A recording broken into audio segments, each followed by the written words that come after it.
without further ado, I will ask Patrick to join us and kick us off, responding to our first panel question, which is the importance of consultation in this site. Thank you very much. I'd expect it to be last up, more or less. So I was going to make a few notes and rehearse. This may be a little impromptu. We've been doing some, like many of you, I'm sure, we've been doing some really interesting, different engagement during lockdowns, during COVID, and it's brought other people into the conversation. We've had less success previously in dealing with. The idea of designing in diversity, including everybody, is a simple principle, and its application is anything but, apart from making our design processes accessible to people. It's a question of knowing who we're engaging with. I wanted to run you through an engagement process we've been doing in Seven Kings in Redbridge about a community hub for the local ward, the first of 7 community hubs that they're trying to do there. And I hope it just raises some questions, which I've categorised under when, what, who, and how. So when to engage is maybe not as straightforward as we would think. Who to engage with is really how do you get the full range of people? What is the full range of people for any particular process that you're engaging in? And then how do we communicate? And that's always evolving. And how do people understand their role in the process and what they have influenced through the process? Right, so if it works. Ooh, that's me. Welcome to PTE. Sorry, should have said that at the beginning. So when to engage, this is the site of the hub in Redbridge. And on the left, right at the start of the process, you have a car park, unusually for London, not even a particularly well-used car park. And you have the option of saying to people, we have all sorts of amazing plans for this car park. Would you like to tell us conventional engagement would do is tell us what you like about the area, what the problems are, and so forth. And we did. Part of that, we started that process going. We had letter drops. We had networks of voluntary groups being involved, invited to get involved. We had online website. And it's just before COVID, so we had some participatory events in a local school, which were interesting. And then we had the first event on site in a marquee. About 100 people turned up. Good range of ages, a good range of gender, some other things, and we learnt 2 or 3 really important things from that. And then COVID hit. We did a second event online, which was not brilliantly attended. It was okay, and it reinforced some of the things we'd heard, nothing really new. Now, in this process, there's a wider scheme, which is 230 flats. And within the wider scheme, there's the community hub and a business innovation hub. What the council were really, really keen to do with the community hub was work out what would get local people in through the door using the services in there. They were going to have everything from adult care, child services, libraries, education, a range of community support groups, to street cleaning, all in the same hub. Street cleaning was kind of round the back, you might expect. What would get people to engage with it? And to that end, we started a second engagement process once that overall wider scheme had really been more or less designed. In order for that process involving council services to work with the people who are going to be using the services, the council had to decide what services were going to be offered. So the when is then quite interesting. The first thing that they did was to get all the potential services together and have a negotiation, which I didn't see, which is about how much space everybody gets, what services are there, what services should be next to each other, because that would be useful to people coming in. And they set up a rough layout, how the building might work. Then it's a question of how do we get people in who are committed enough to the process to do a meaningful co-design. And we had evolved the process of 5 workshops about the building and another 3 workshops about management, about how it's going to be run. This on the left here are people who came to the consultation, like I said, conventional face-to-face consultation. On the right is just a sample of all various groups, gender balance, age distribution, country of birth, ethnicity, religion in the borough, and the council was really keen to bring all these in.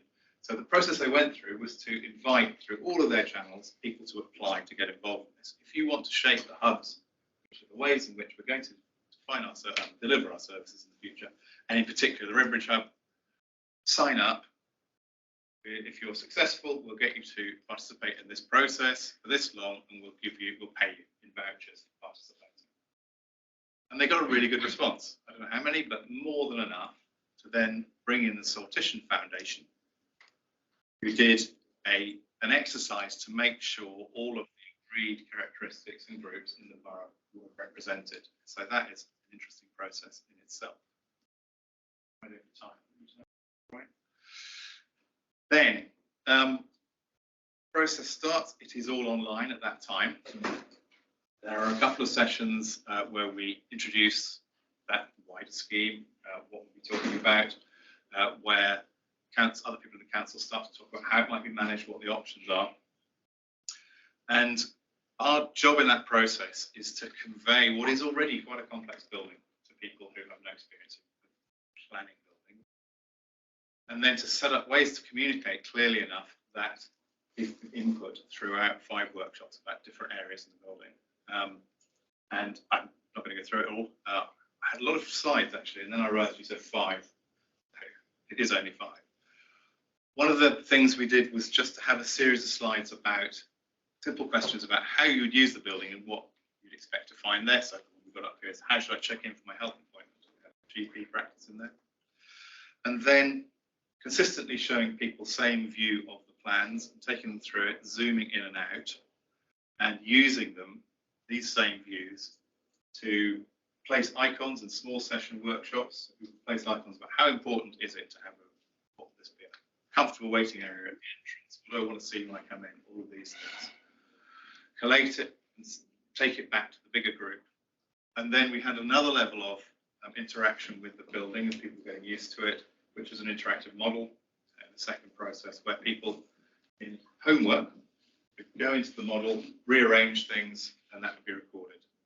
And they could do colour, furniture, where rooms were, walls, not walls, all sorts of things, with a little note, places to write notes. So there was a process of overall familiarisation and then getting deeper and deeper into the nuts and bolts of the building with smaller groups, feeding it back to the bigger group. And so the next thing, giving people an idea of their input. So we go from something which is a very simple, deliberately simplified, but 3D view to these are some of the consequences of the sessions we've all had, what we've delivered, and we start to list things that have been done as a result of 2 co-design processes in the end. Too much detail about that. In the last session, the first co-design process, Susan Ritchie, who was running the process from Redbridge, asked participants to rate how well we'd understood what they wanted from the different sessions without warning us. And so the ratings went from over 70, yay, to about 45% about things that we weren't so sure about. And that did roll into a second consultation process with young people, 13 to 20, 21, whose input had been less well defined and we hadn't got out of them exactly what we wanted to see. So the lessons I took out of that, I wrote down 3 things. When do you consult, engage, start to gather people and get them to participate in the process? If there isn't enough information, if there isn't an ability to make an output from it, that can be tricky. So capacity building for a long time with no tangible result can fatigue people. They go, well, what am I doing this for? So there is a right time to not necessarily right at the beginning. Inclusion, I'm not going to say controversially for debate throughout the day, is almost always selective, right? So in this case, we were talking to people in 7 Kings and the areas that were served by this hub. Now, there were other consultations going on with community groups, stakeholders, and the council. But that was the focus, intentionally from the council's point of view, to be about the needs of the locality. And the third thing should hardly need stating, but I will anyway. do quite a lot of co-design processes with co-housing groups, these kinds of engagements for clients with public sector audiences. If the parameters aren't set out clearly at the beginning, are setting yourself up to fail. So if you give people the impression that they can decide absolutely everything and they can't, that's not going to be a very productive process. If you explain where you are in the development of what we're doing, physical, buildings or internal fit outs, like explain where people are in the process, why the decisions being made that have, which could be very basic, there's going to be a building here, or could be quite developed as here.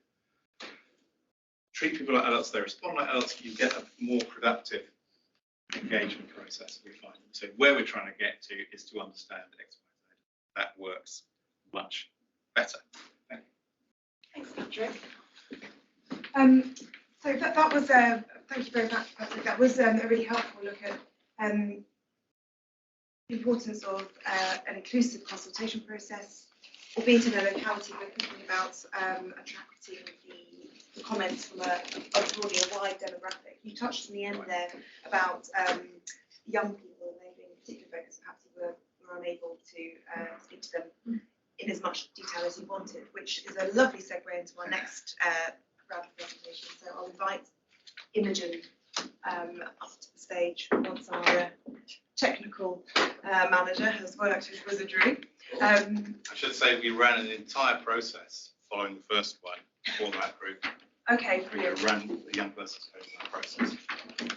And what Imogen and then following on Mula will be sharing with us is the importance of consultation with specific groups. And it just by chance happens that both of these speakers focusing on women and young girls, different aspects of that. But I thought it was really, it's a really important topic. I can see lots of the demographic in the room are female.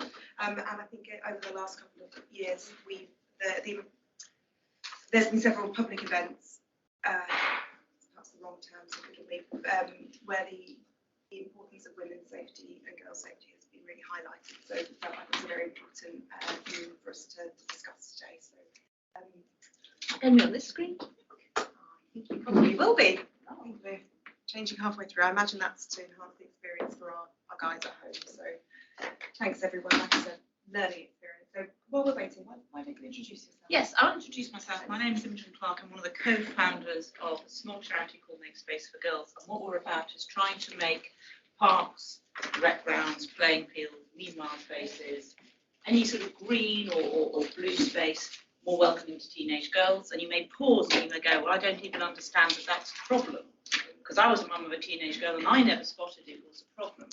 But if you look at the data, what we see is what we provide for teenagers is BMX tracks, fence pitches. Do people call them muggers or moogers here? Just to be clear. Whatever we call them, moogers, and I call them moogers, moogers and skate parks. And that's what classic teen provision is. You know, you look at a piece of space and you think, I've got to put something in for the teens. Let's put a skate park in. Actually, when you look at the data, those spaces are all dominated by some boys and young men. But when you look at the data, it's not even serving a majority of boys and young men. There's been some fantastic research done in Yorkshire Sport and Women's Sport did it, and they asked boys and girls aged 12 to 15, what would attract you to a park to make you more active? 72% of girls said swings. That's not a surprise. That does tally with other research elsewhere. Only 25% of girls said a mooger. So mooger's not popular with girls. We thought it's okay because the boys are going to love the moogers, right? The boys is going to be 72% moogers, 25% swings, except it wasn't. The boys, 39% said a mooger would make them more active. So minority, but not a majority. I mean, it's a big minority, 39%. 39% of boys also wanted swings, which was a real mind-like moment of, whoa, this is so not what we were expecting. But it challenged everybody's assumptions about, we thought all boys liked kicking a football around on that fence pitch. We genuinely, and we thought all boys loved skateboarding. Turns out we were wrong. Anyway, that's a little bit of background. What I want to talk to you about is a piece of engagement, a specific piece of engagement that we did with Countryside Properties and LSE in Spencer's Park. The Astley Cooper School And the one thing I would say, it was amazing to work with this school. It was unfortunate that it was the hottest time of the summer. So a lot of time was spent by the girls going, oh, miss, can't we go home? It's too hot. You know, but once we got over that, it was an incredibly positive experience. And it was a chance to work with a school that's very close to the development. So this was literally on their doorstep and starting to build a relationship between the developer and the school. They're going to be living next to each other for 7 years. They might as well get the most they can out of their relationship.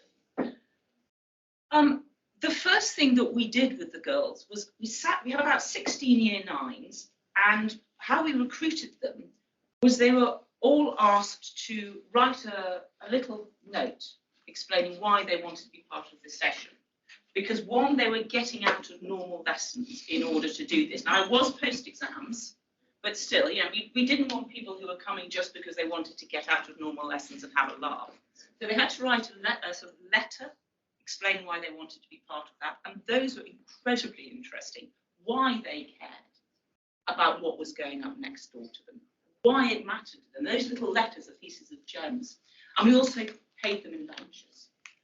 And that's a sort of consistent theme that we're trying to encourage, because otherwise it can become very extractive, the whole engagement process.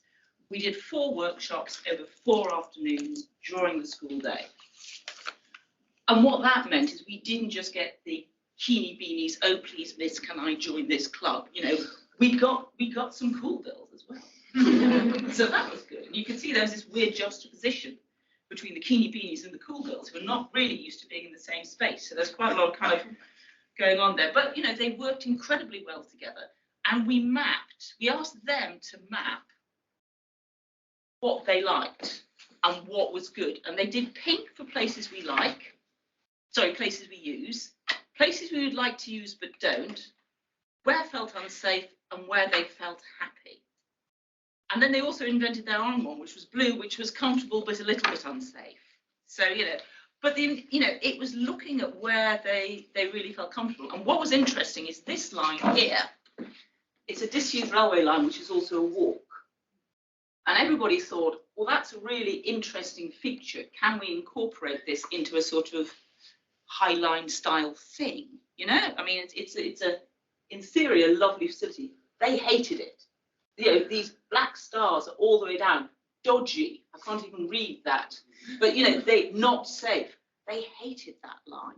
And actually, it was really helpful for the people who were thinking about that space to hear these girls go, you know, I went on there last year and I got followed by a dodgy bloke, you know. And, you know, these are young girls, these are teenagers. Did you know he was dodgy? Well, no.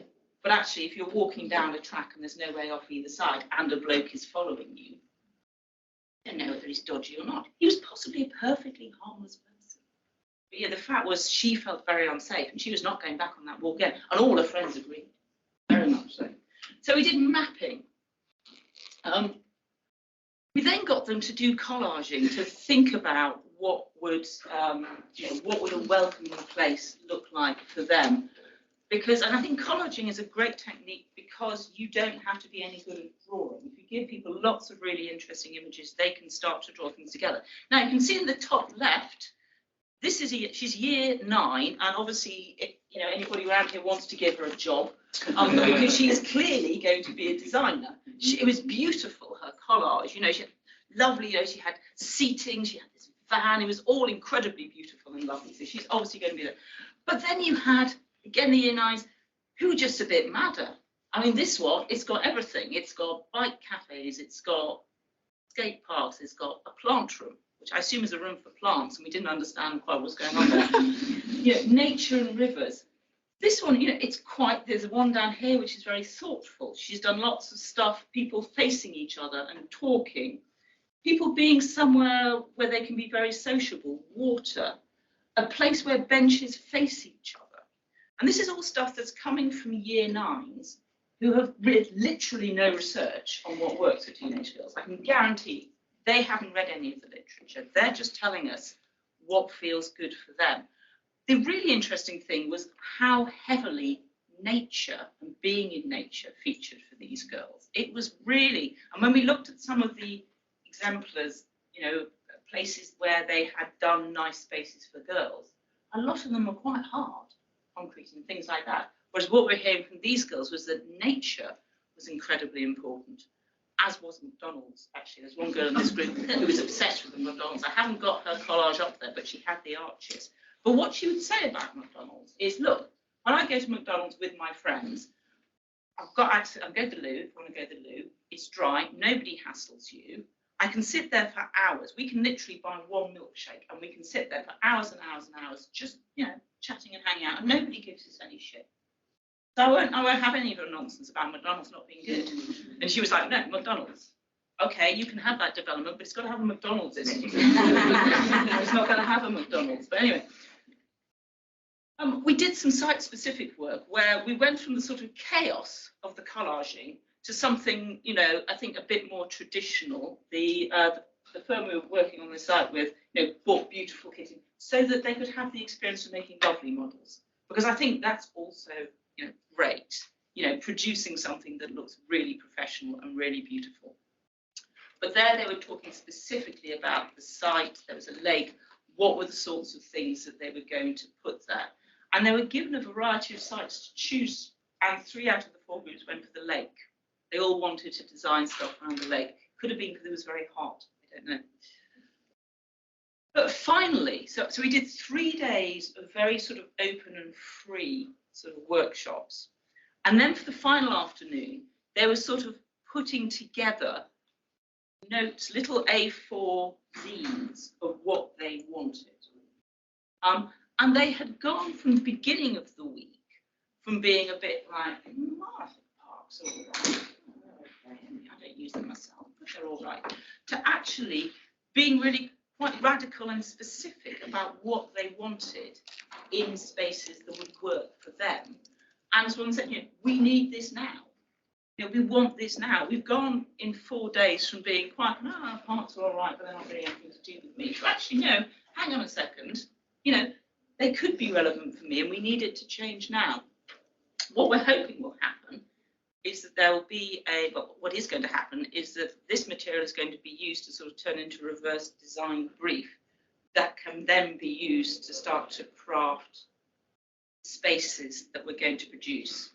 And there will be an ongoing dialogue between the school and the architects and the developers, so that we can keep those themes going. And because we've started with year 9s, they're going to be around for a bit. You know, we haven't started with the 6th form, we started with year 9. We've got a good relationship with the head of year 9 who goes up with the girls. I hope it's the beginning of building a sort of longer term engagement process. Thanks, Imogen. Really great to see what sounds like, as well as being useful and informative, fun before afternoons as well. It was fun. It was, yeah, it was really fun. And I think it's really interesting that you highlighted the high line that on paper to the designers perhaps looked like a great idea, but the reality for the young girls I spoke to was not the same, which is a lovely segue. It's almost like we planned this lovely segue to Nula's presentation, which talks about the safety of women.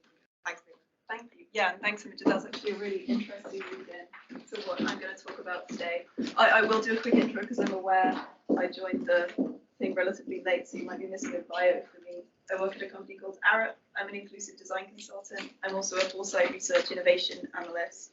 And the project I'm going to talk about today is a little bit different to the other 2 consultations. It's talking about an online consultation. And I'm going to focus a little bit more on the results and the analysis of the consultation rather than the method, because that's been very well covered, I think, by the other panelists. The project itself, oh, sorry, missing my title slide. So it was an LLDC project with the London Legacy Development Corporation. They ran a wide-scale online consultation looking into the safety of women and girls across their estate. If you're not familiar with it, it covers the former Olympic Park and a lot of other areas around Stratford, residential development areas in that space. So quite a big area of London. And Arup was brought in, and my team was brought in to look at the results of the consultation, do some analysis, and come up with essentially what to do with the consultation results, what design interventions to make, what the outcomes of it should be. But I'll just give a bit of background first on women's safety in context, which I think Imogen's already raised some really interesting points about it. It's not really a secret or a surprise that there's an issue with women's safety in public space. 71% of women in the UK have experienced sexual harassment in public space. That goes up to 86% of young women, 18 to 24-year-olds. And 80% of people feel unsafe walking alone after dark, specifically in parks or in open space. So the point of this consultation was really to understand what's causing people to feel unsafe in terms of design, in terms of features of the built environment, and what can we do about it. I'll just touch briefly on the methodology. It was an online consultation. It used a platform called Commonplace. Some of you might have seen it before. Essentially, what it allowed people to do was drop a pin in a specific location, answer some multiple choice questions about it, like giving it a safety score, answering questions about when they might feel unsafe, what might cause it, what they thought might help to solve it, and some demographic questions about the response. That's quite an important one. I'm not going to delve into it too deeply because of time, but intersectionality is really key when you're talking about these issues. The experience of someone feeling unsafe, if they're at risk of being the victim of a hate crime, is distinct. And so is the experience of someone in public space, if they're a younger woman or an older woman. If you want more information about how we sort of covered different demographics and did specific outreach, I can talk about that more maybe at the end or in the Q&A. But I want to talk about the consultation results. So they did find there were issues with safety across the whole site. Almost 40% of people specified that the space they were talking about was very unsafe, and pretty much an equal amount said it was somewhat unsafe. You can see here we've sorted it into groups. This is more based on the stakeholder responsibility for the different areas, but just off the back of Imogen's, actually, you can see this orange line across here. That's the greenway across the Olympic site. So that is what sounds like a very similar route to the high line that you were talking about. And just a couple of quotes from the consultation, talking about groups of men, teenagers hanging out in the area, shouting harassment, or talking about isolation. So I'll talk about a couple of different themes that emerged and a couple of different typologies of spaces that we talked about that seem to be making people feel unsafe. So the way that we did this, essentially, once we had the consultation, we did some analysis. We were looking for trends in the data responses, either focused on specific locations or the whole site. And we were also looking for specific, so we went to the site itself, we did a site visit, we went to the places where there were clusters of unsafe responses. What features of design are actually seen to be causing those, and are there commonalities across the site? These are two of the themes that we noticed. The first one, isolation and fear. So that is a picture of the greenway that I just showed across the site. This came up very commonly in spaces where people felt isolated, they felt fear. Some of the common features we noticed in those spaces are long linear routes, spaces where there's not many choices or escape routes to leave the route if you don't want to. Also worth headlining, lighting was absolutely the biggest issue that came up. That was really common across every single space that we looked at. I'll talk a bit more about that in a second. Sort of a lack of signposting, spaces that aren't particularly activated at night and aren't overlooked by any other buildings. And the second point about intimidation and harassment. So this was particularly common in parks and spaces where people were gathering. And two, typologies. So this one on the left, I think, is quite interesting, that we didn't expect it when we were looking at the consultation results, but it shouldn't really be surprising. So the LRDC estate has a lot of construction and development going on. And a lot of the routes that people were identifying, regardless of what they're going to be like at the end of the development, while they're under construction, they're maybe lined with hoardings, they're isolated, there's no overlooking, there's no activation around them. So quite a lot of the recommendations we came out with were, what guidance can you give to developers about maybe lighting, about activation during construction? Because there's thousands of people that can live next to these sites for years before they're open. And the second one, just canals and waterways. One of the interesting points about this is, and it's true in the parks as well, the question of biodiversity. A lot of biodiverse spaces require low lighting that allows sort of safe routes for animals, fish and eels in waterways as well. But that can create the perception of unsafety. And again, it's a lack of choice. You can't necessarily leave a canal route once you're on it. I'll just go into a couple of the specific sites, just so you can see how we looked at the clusters of the consultation. So you can see here sort of three line clusters. These are covering the bridges that go across the river in the Olympic Park. So one of the notable things about them, the park as a whole is quite dark at night, but particularly on the bridges, there's very little light. One of them has no light at all. People reported they were poorly lit, reported they were isolated, in some specific areas reporting antisocial behaviour as well. And here's the sites around canals and waterways. So you can see, maybe quite vaguely to be fair on the map, there's quite a lot of waterways across the site, but the comments were concentrated around this area here, which is quite interesting because that's sort of in the Hackney area. It's actually quite a lot busier than some of the areas in the south part of the site, but people reported it as less safe because of antisocial behaviour, because of groups of men. One of the things that came out of the consultation a bit was people's perception of how safe somewhere is partly dependent on how well kept it looks. So if you see something like litter doesn't make you unsafe, but if it makes you think maybe there's issues with how this area is maintained, then maybe you think as a result that you have the perception of unsafety, which might still stop you from using a space. This illustration is actually stolen from another Arup publication, which is about nighttime vulnerability assessment and lighting, which is really interesting, and I'll encourage you to read it. I didn't write it, if you've got an interest in this, but I just really like the way the graphic is layered. So it's talking about the different aspects of one space that contribute to people's feeling of safety. So at the bottom then we do have lighting. That's not just talking about the amount of lighting, but also the quality and the tone and the level of it. There's also a question of infrastructure and elements, and up there space and adjacencies, spatial layout. Where are the routes? Where are the aspects of the street environment placed on the routes? Are they isolated? Are they overlooked? Also a question of surfaces that relates to lighting again. That's quite a big impact on the quality and tone of a space. Activity is a really important one. Positive activation, multi-use, different types of groups using it, not just one group, can really contribute to feeling of safety. That question of psychological safety as well. Does someone have the reputation for being unsafe? Are initiatives to help with safety well publicised? And that question is about litter and upkeep as well. But the final and most important one is the user. Fundamentally, whether someone feels safe in a space is about their own interaction with that environment. So about understanding that the user is very complex. What makes them feel unsafe or not safe is very complex as well. And that's why consultation is important.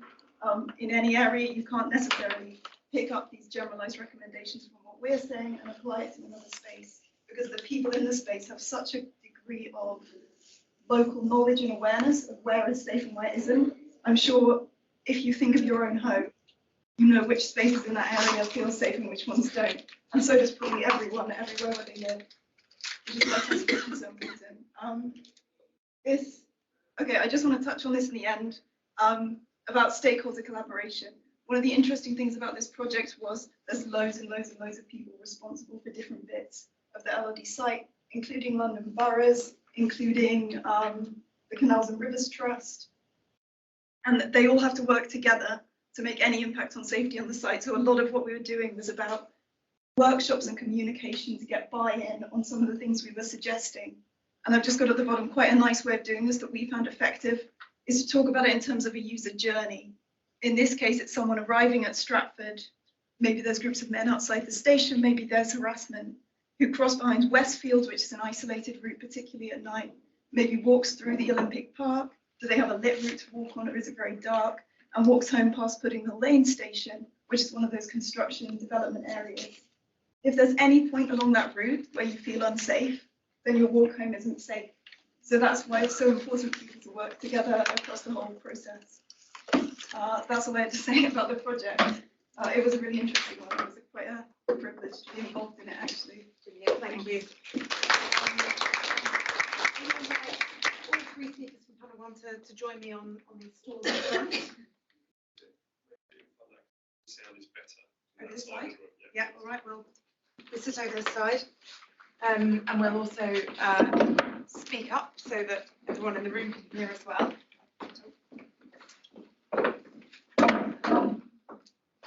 So thank you for the really interesting presentations.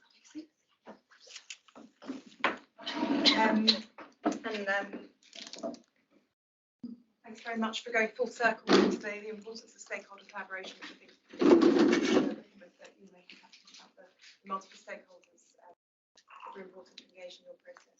So we'll open it up to an audience Q&A shortly. I just wanted to kind of ask a few questions of the panel myself, if that's all right, and then we'll open it up to the floor and also everyone at home. I suppose one one question or one observation, Imogen, is that your consultation, compared to perhaps some of the other consultations, actually had a relatively high bar to the girls to get into the process. And I wondered what the panel thought about in response to that. And I suppose there's several elements that are in my head. There's the high bar that you had, Imogen. There's the inclusive approach that you took, Patrick, which was trying to make sure we spoke to lots of different groups of people. And then your example, Lula, was online, potentially giving some folks more access, but potentially excluding others. So just wondered if there are any reflections on the trade-offs and the priorities that we've got to make when we're thinking about inclusive consultation process. The online aspect of it, so our most of that Redbridge community hub consultation was online. We selected about, sortition selected about 35 people, I think, first process. And it was all in people's homes, so it was in their living room or wherever. And gradually more and more people joined in. So family members, their neighbours, friends who were doing this. So the high bar was there for the group who were expected to participate. And I think the voucher thing, among other things, engages people to carry on with the process and stick with it. And there is a learning bit at the beginning, which is always any process. It's more challenging. You've got to invest in it to get something out of it.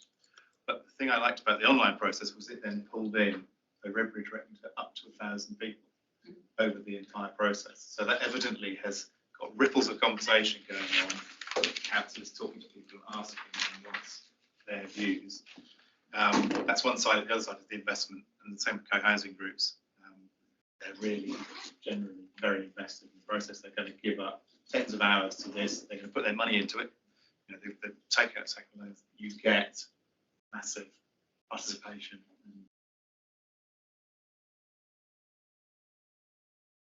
One of the things that we found that's quite counterintuitive is that we found it very difficult to engage with teenage girls online if they are required to provide their email address, which is a really weird one. We did a commonplace in Bradford looking specifically at parks, and we pushed it out through schools, through youth groups, through social media, through putting posters up in community centres. We did a lot of work. We got incredibly poor response rates from girls. So I was actually doing some workshops in Bradford. And I thought, right, I've got a captive audience of 20 girls here. I'm just going to have a word. Most of them got phones. So I was like, oh, look, while we're here, would you mind doing this for me? Oh, no problem, miss. No, that's fine, miss. I'm going, I'm not a teacher, but carry on. And then they all go on, and they get to the bit in commonplace where you have to put your email address. And they go, miss, do I have to put my email address in here? You go, yeah, I think you do. Oh, well, I'm not bothered. And there was nothing that we could, and it doesn't make, I honestly don't know what's going on, because this is a generation who use their email addresses to do online shopping all the time. But we're not, and I just don't know what's going on. And we talked to Commonplace about this to go, and they were going, well, you know, tell them that we don't use their email address for anything other than the verification, yada, yada. We tried all that, but there was just something, and we did another survey, quite a big survey with girl skaters. And we said, well, if you'd like us to follow up, give us your email address. We also knew the ages, and none of the under 16s gave us an email address. Even, you know, they're obviously active skaters and everything. We did get email addresses from the sort of 18 to 30 young women. Now, there's part of me that's great. Teenage girls are not giving out their email addresses willy-nilly. I think this is a good thing, but it does mean, makes your job more awkward, doesn't it? It does mean that engaging online with teenage girls is not as easy as you think. You think it should be blooming easy, don't you? You really do, but there's something going on there. Yeah, and just to echo that, we had exactly the same problem in our online consultation, a low response rate from younger women and from girls. I think a part of it is just about the channels through which people are able to promote the consultations that they have and how they're actually reaching out to people in the first place. So we did, or LLDC did, more specific targeted engagement, like targeted social media posts that worked for some other groups that are classed hard to reach typically, but not for younger people. So in the end, we ran, or LLDC ran, legacy youth workshops with their legacy youth group to sort of make up for some of what was missing in the original consultation. But just to add sort of 2 additional points, I think one of the values of online consultation, despite its significant issues in terms of reach, is that there is so little data available for a lot of the groups we're talking about and designed for a lot of the groups, that just being able to get a large enough data source that's robust enough that you can make any kind of conclusion about design is valuable in its own right. But once you get into that question of designing a specific space, we can say as much as we like, here is some advice on how you might want to light your parks. But if you're designing a park, that's where the role of participatory co-design and workshops and actively engaging with people in person, I think, is really valuable. I suppose, as with many things, it's a balance, making sure that there is both. I'm going to open it up to the floor and to the guys at home. Are there any questions from the room?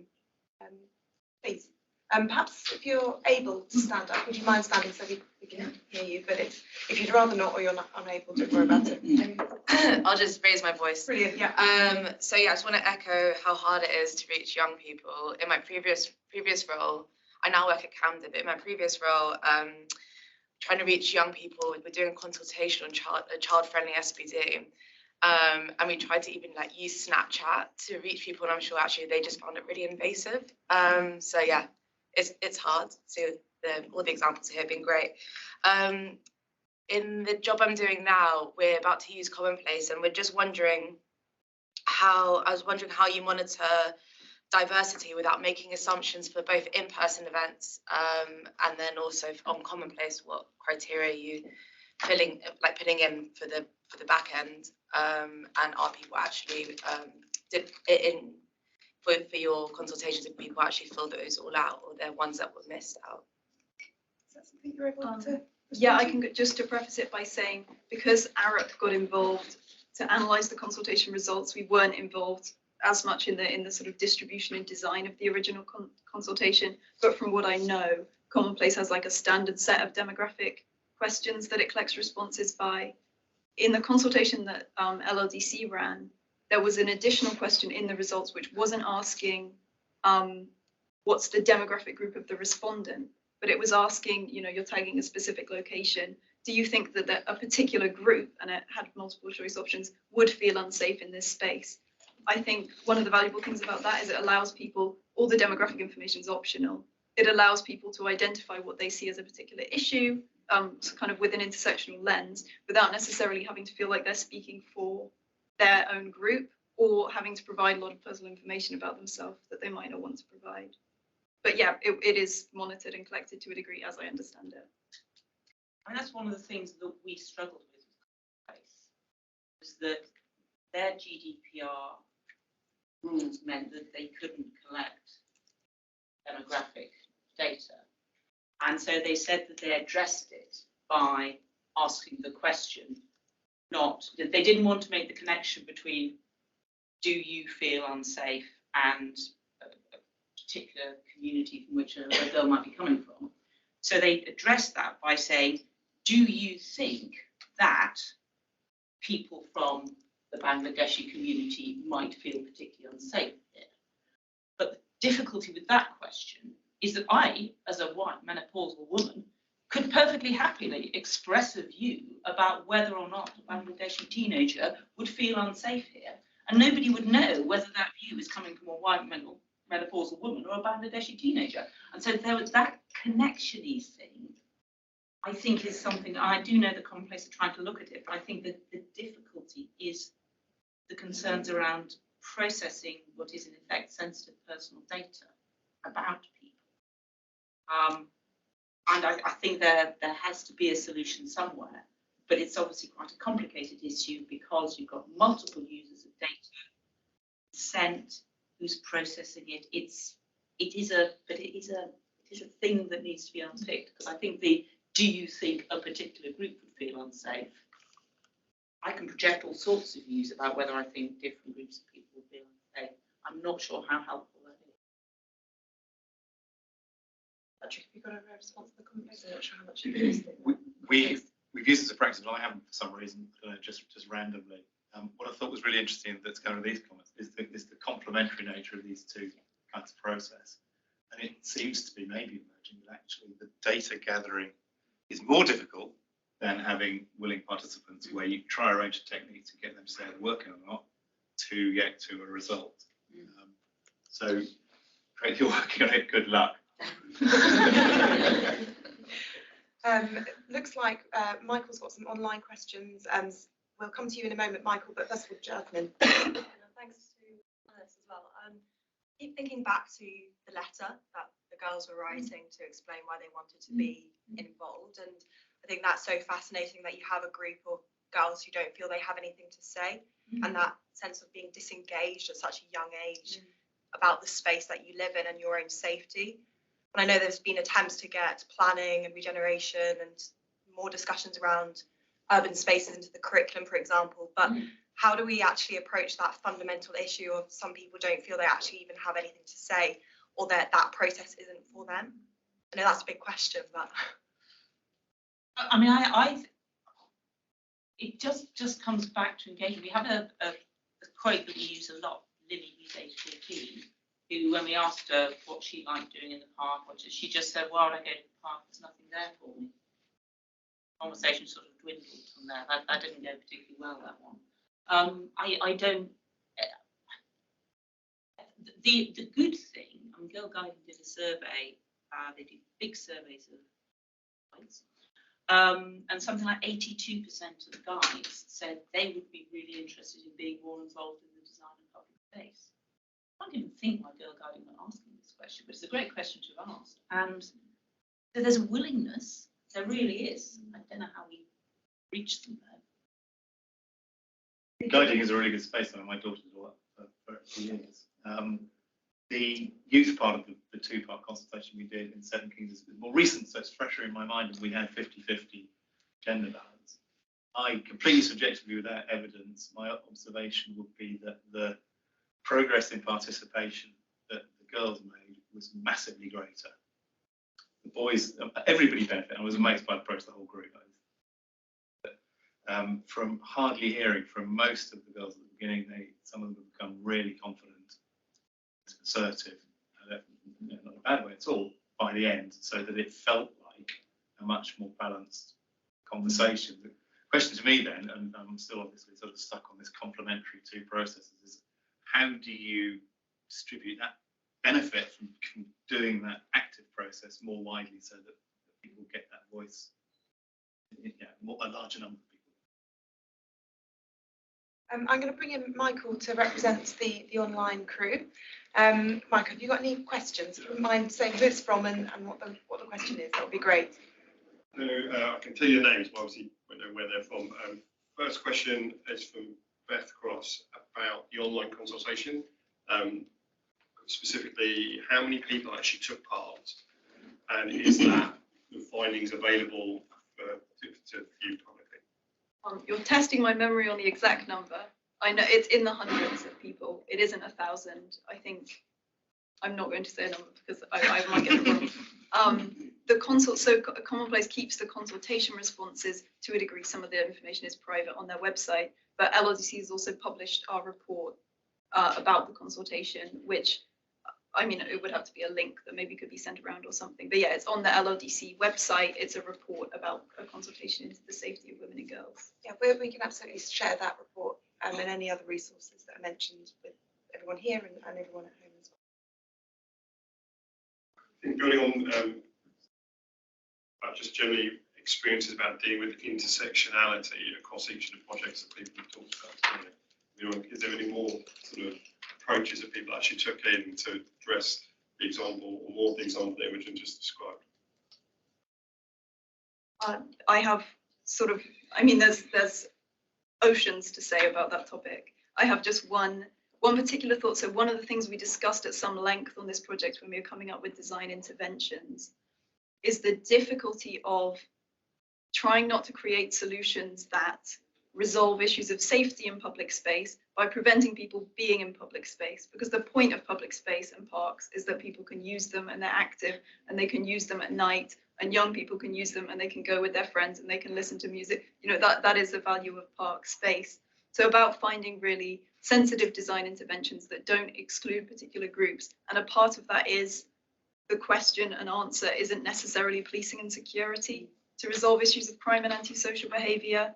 If you have communities who have low levels of trust with the police, you're excluding those groups from that space in that case.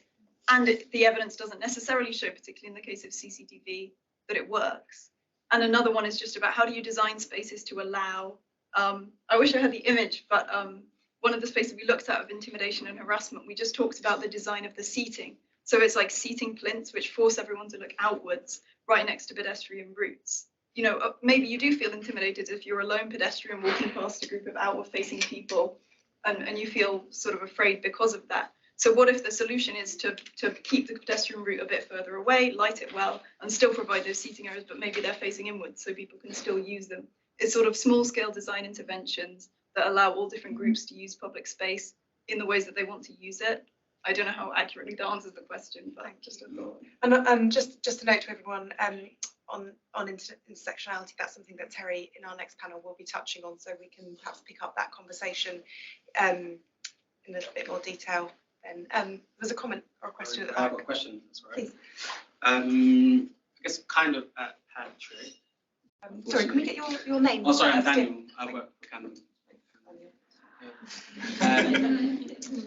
So I think one of the most challenging things is always around turnout and the amount of responses that you get, whether it's online or in person, etc. And a tool that you touched on, which I have used on previous engagements, is around like offering like incentives around like gift vouchers for participations or comments or whatever.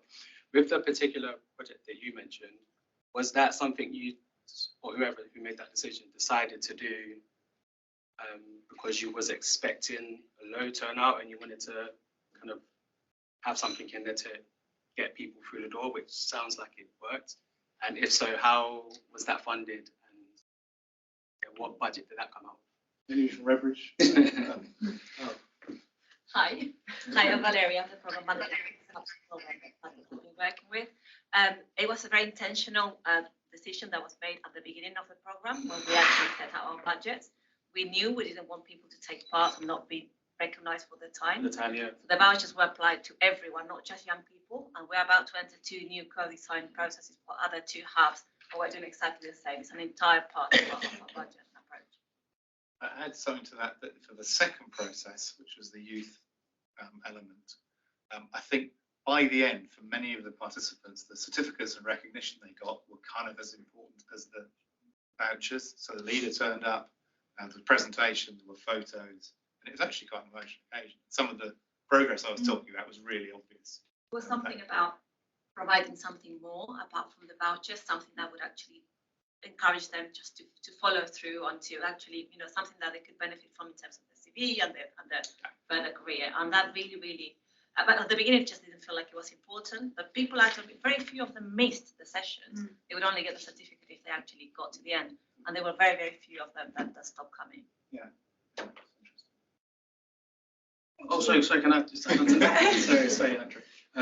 Do you think without that incentive or that approach that you would have got the same turnout and engagement?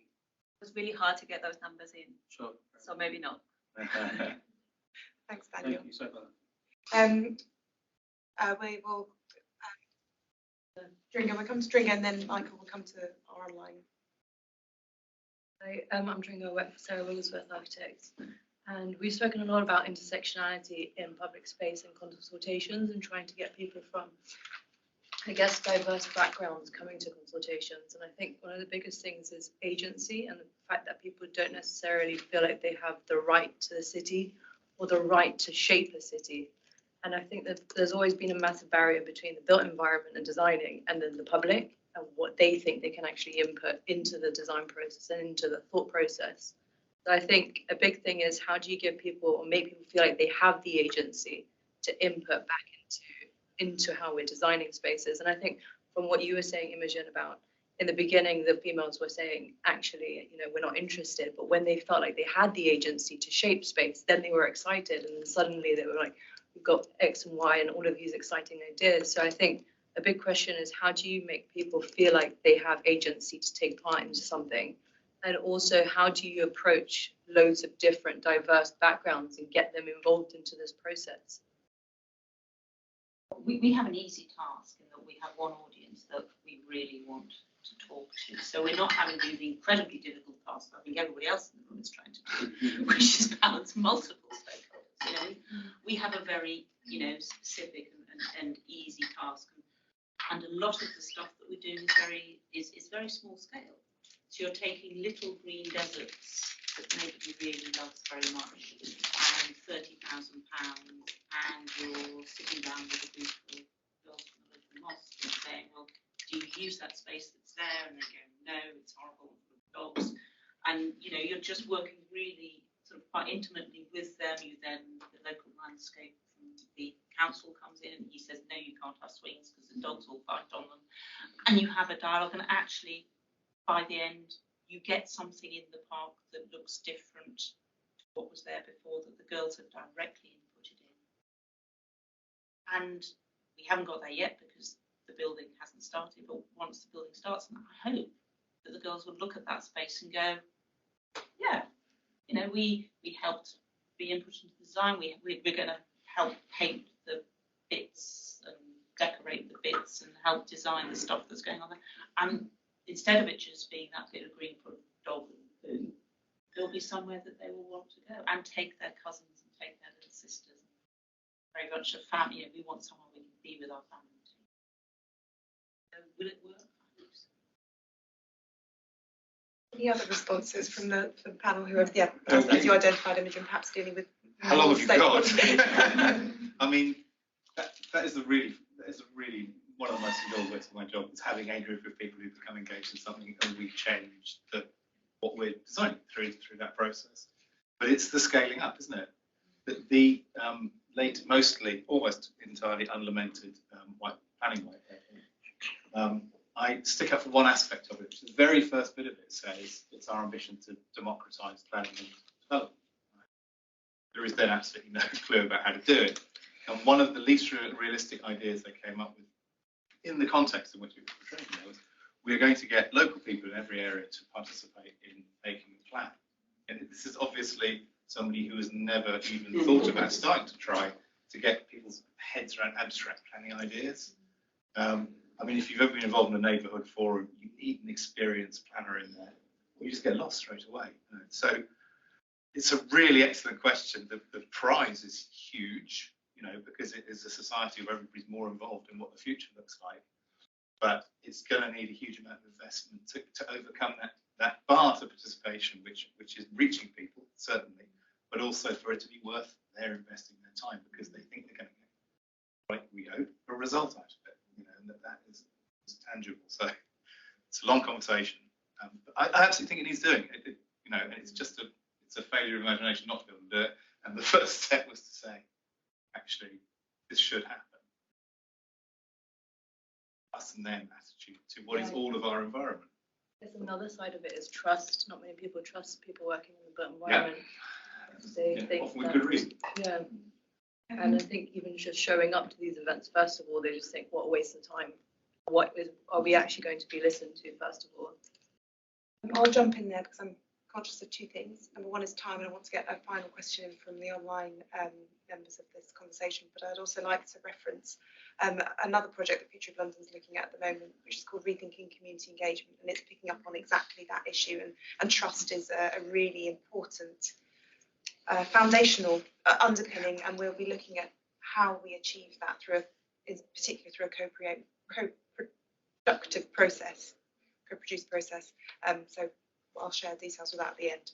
Michael, one quick question if you can, and then we'll move on to... There's some big questions There's coming big questions, brilliant. I thought there would be. Perfect. Which one to deal with? First one was a tactical question on the example of incentives, and that was specifically how much was the voucher that was given and how much time was needed by an individual to get that voucher. I can't remember. We have how much time was needed? They needed to attend every session in order to get the vouchers at the end. You know, we kept track of attendance. I mean, I can't remember, but I think we had two different groups within the young people's cohort. We had facilitators within the group. So say out of 30 young people we trained, we had 5 of them to be facilitators, and we offered extra training for them. and they were the ones that absolutely had to turn up because they were running the group. So they got a little bit more money than the others. But it was generous. I can't remember if it was something like £30 per session, but don't quote me on it because I can't remember the exact numbers. Thank you.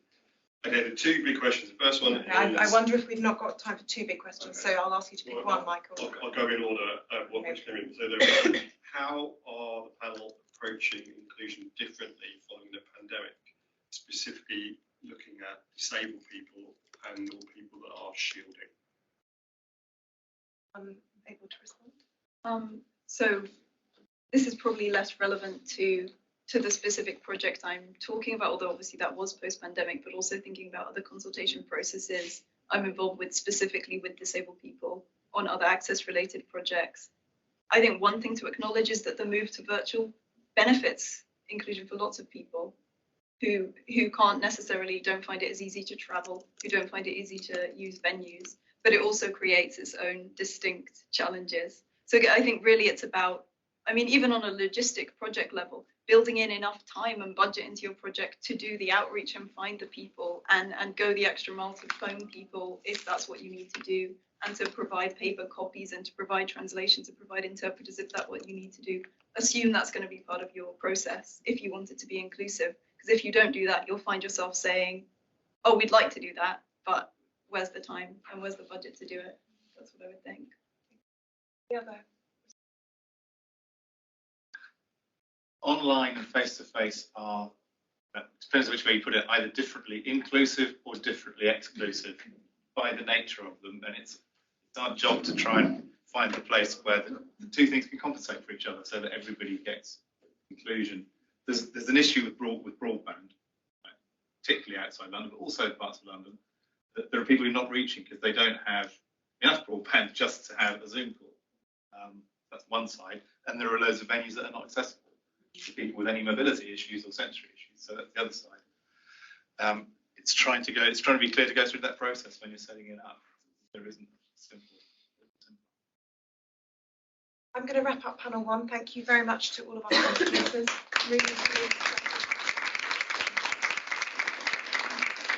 to sum up, I think it's absolutely clear that consultation is critical, and it's really important to make sure that there is a balance of approaches and considerations when it comes to intersectionality. So panel one, if you wouldn't mind taking your seat, I'll introduce panel two now. So this second panel is going to be responding to a question that is slightly different. It's going, our panelists, our three panelists, that's Rachel, Cyreeta and Teri, who I'll ask to introduce themselves as they come up to the stage, is what do practitioners need to consider when designing inclusive spaces? And we're going to hear three different perspectives. Rachel will be talking about accessible homes and the role that OTs, occupational therapists, can play in helping to build those. Cyreeta will be sharing her experiences as someone living with sight loss and talking about how places outside of the home can be made more inclusive. And finally, Teri will be talking about intersectionality. So, Rachel, if you wouldn't mind. Thank you.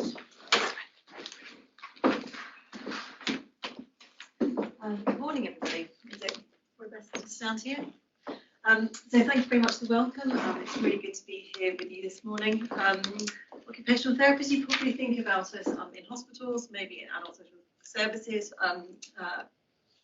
schools. We appear in lots of different places, prisons. I mean, you name it, you may well find an occupational therapist.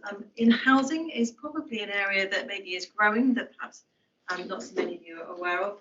And I'll talk a little bit about sort of a very specific role. This way? Is that better? Thank you. So my job this morning is sort of to help us think a little bit about inclusive and accessible homes. I'm really delighted to be able to share with you something of what we're doing in Wandsworth and Richmond boroughs.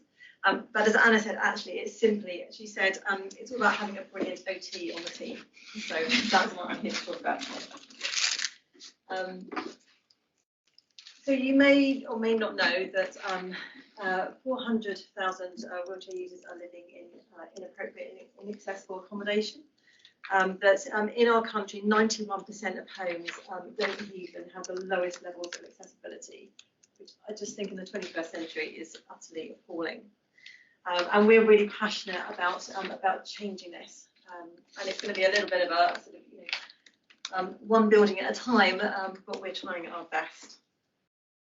I've included sort of photos throughout the presentation just to give you a bit of a visual idea of what we're doing. So on this slide, you see we're building from bungalows all the way to tower blocks. So a little bit about our story though. About 10 years ago, in Wandsworth and Richmond boroughs, we just had occupational therapists working in children's and adult social services. We would occasionally help out our housing colleagues. And so I was asked to go and to have a little look at some of the new builds that have been built in the borough through council as well as housing associations. And I found that they just weren't built as accessible. So not only were some of the doorways not wide enough, there were inaccessible thresholds, but in the homes that had been designed for wheelchair users, they had standard bathrooms, they had standard kitchens, they didn't even have through floor lifts installed in some of the homes. So we then had to spend money to post-adapt these. We had to rip out bathrooms, rip out kitchens, and this was 10 years ago. It was an average of £25,000 per home that we were having to spend to post-adapt these properties. And you can just imagine what the cost might be now, especially with all the rising building costs as well. And not to mention the hours of work that our specialist surveyors and our occupational therapists had to put in, working to try and post-adapt these homes.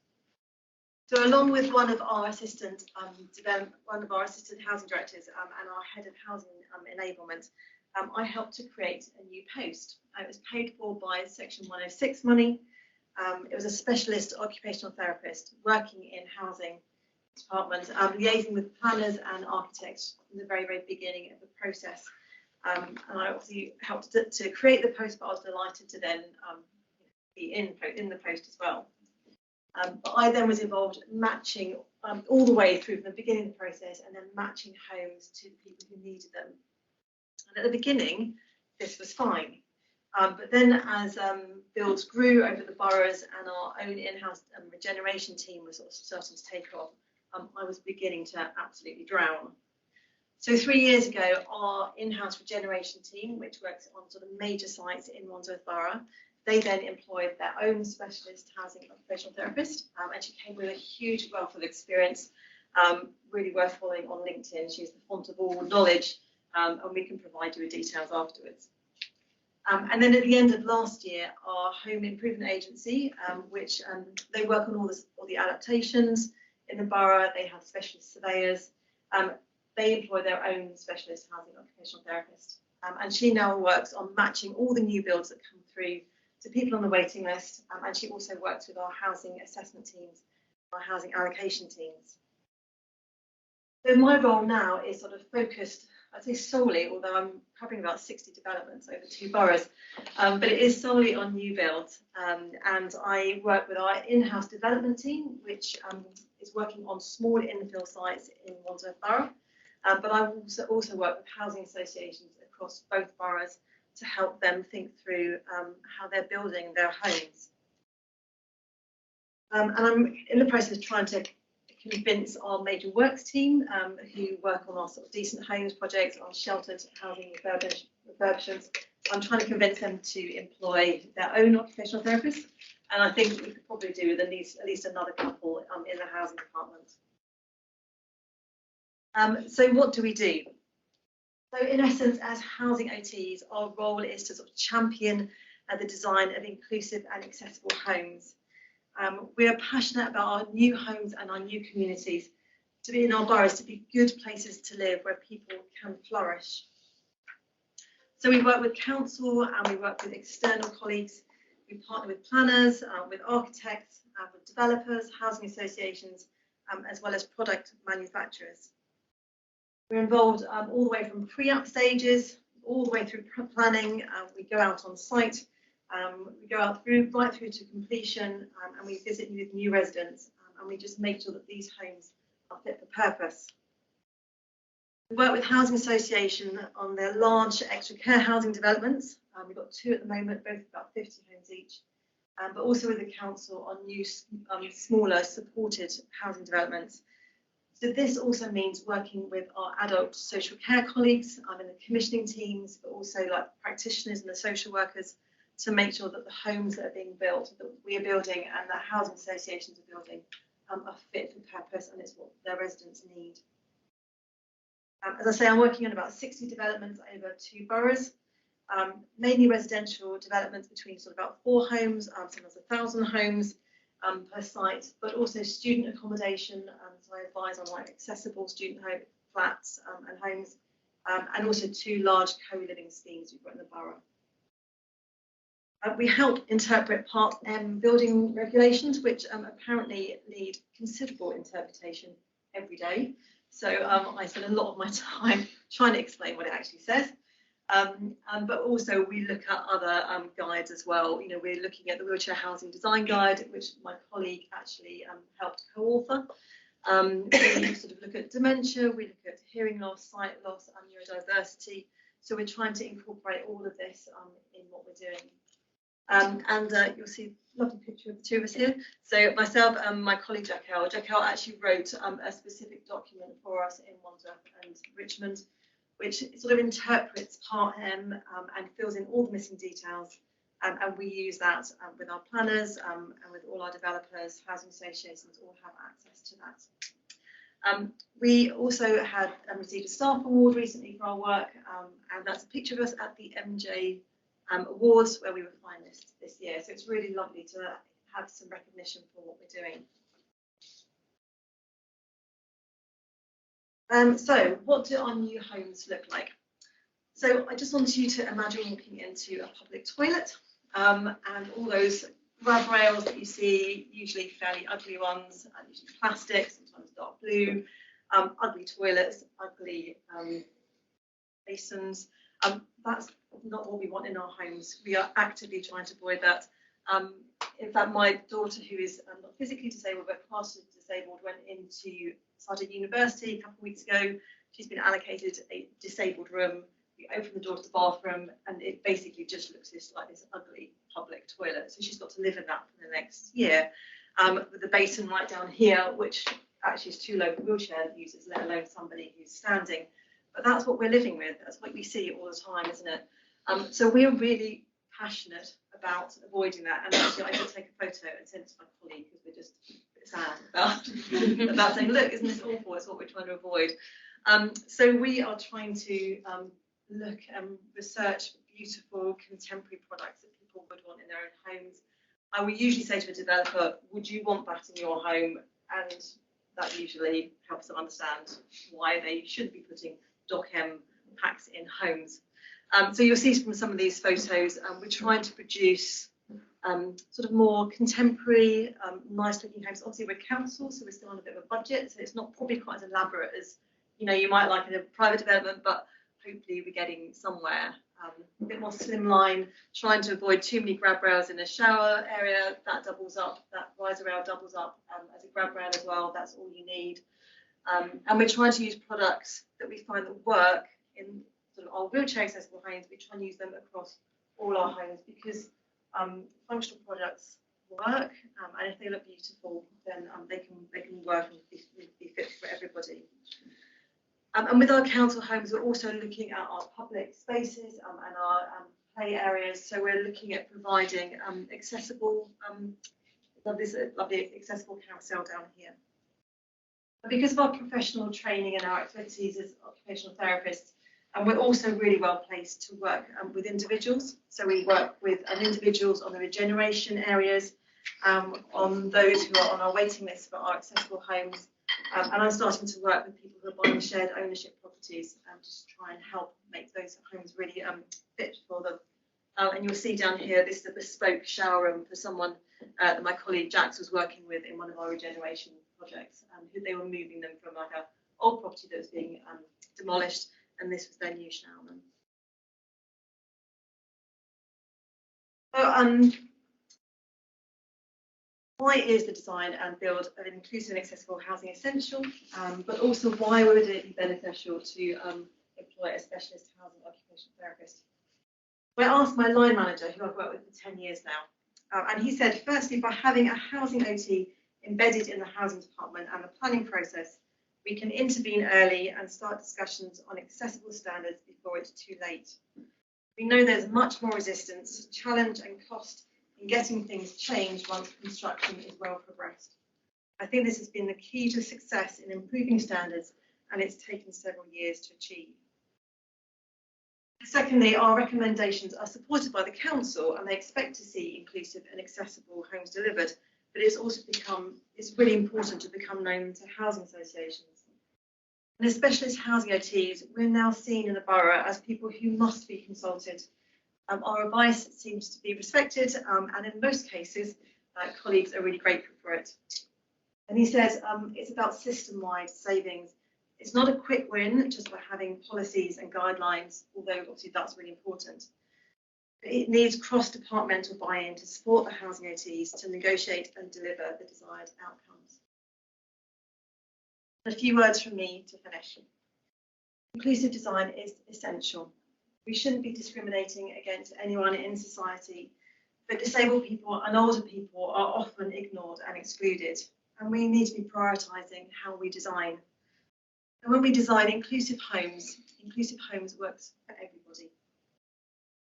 And all the government, although they need to provide sort of more advice on wheelchair home provision, and that's what we're still really waiting for that, they have just expressed their commitment to raising accessibility standards of homes across the UK.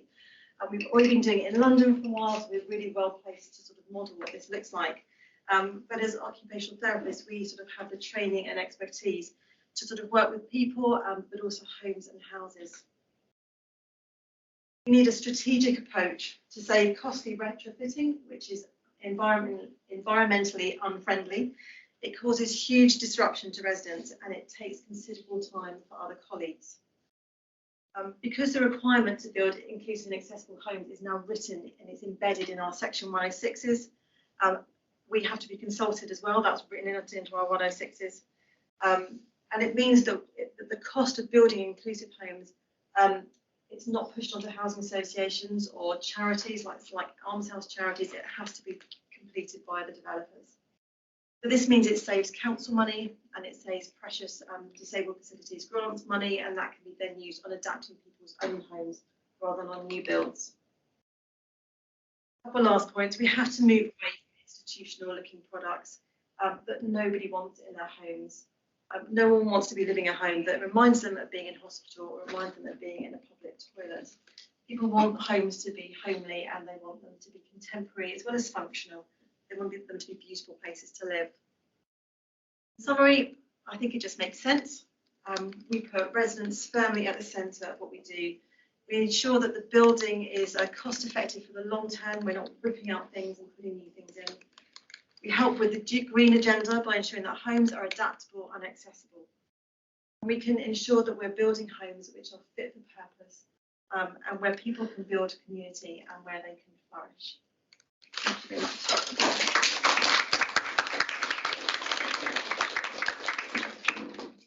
Thanks, Rachel. I think that's a really compelling response to the question what practitioners need to do.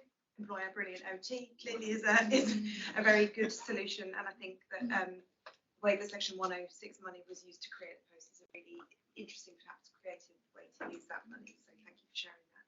I'll now invite Cyreeta to join us on stage. Is that okay? Yeah, that's fine. Great. And then there is a clicker here for you. So I'm not going to use of the course, slides. yes, I remember. Yeah. Thank you. Hello, everybody. My name is Cyreeta Donaldson. I'm the Regional Campaigns Officer for London at RNIB, the Royal National Institute of Blind People. So today I'm going to talk to you a bit about our Inclusive Journeys campaigning. So in my role, we have to react to multiple concerns from the community, as well as decision makers and external stakeholders. However, one of our biggest concerns from the community is about inclusive journeys. When I say inclusive journeys, I mean anything that affects you when you step out of your house from getting to A to B. So we've designed, or we've put together, our key principles of inclusive street design, and we use this report to engage with councils, developers and planners just to make sure that people are actually thinking through the inclusive designs of each plan and street developments. So the first point of the first principle is pedestrians and moving vehicles must be kept separate. We are seeing an increased number of developments which uses shared spaces. So shared spaces are areas where pedestrians, e-scooters, cyclists, and sometimes even vehicles are meant to navigate the same area without any kind of indication of where's safe and where's not safe. So this is deemed inaccessible and completely not safe for blind and partially sighted people. What we ask is that in each new development or shared space area, we have tactile markings to show which area is pavement or road or cycle lanes, more and more, and also detectable curves, as well as high contrast colours.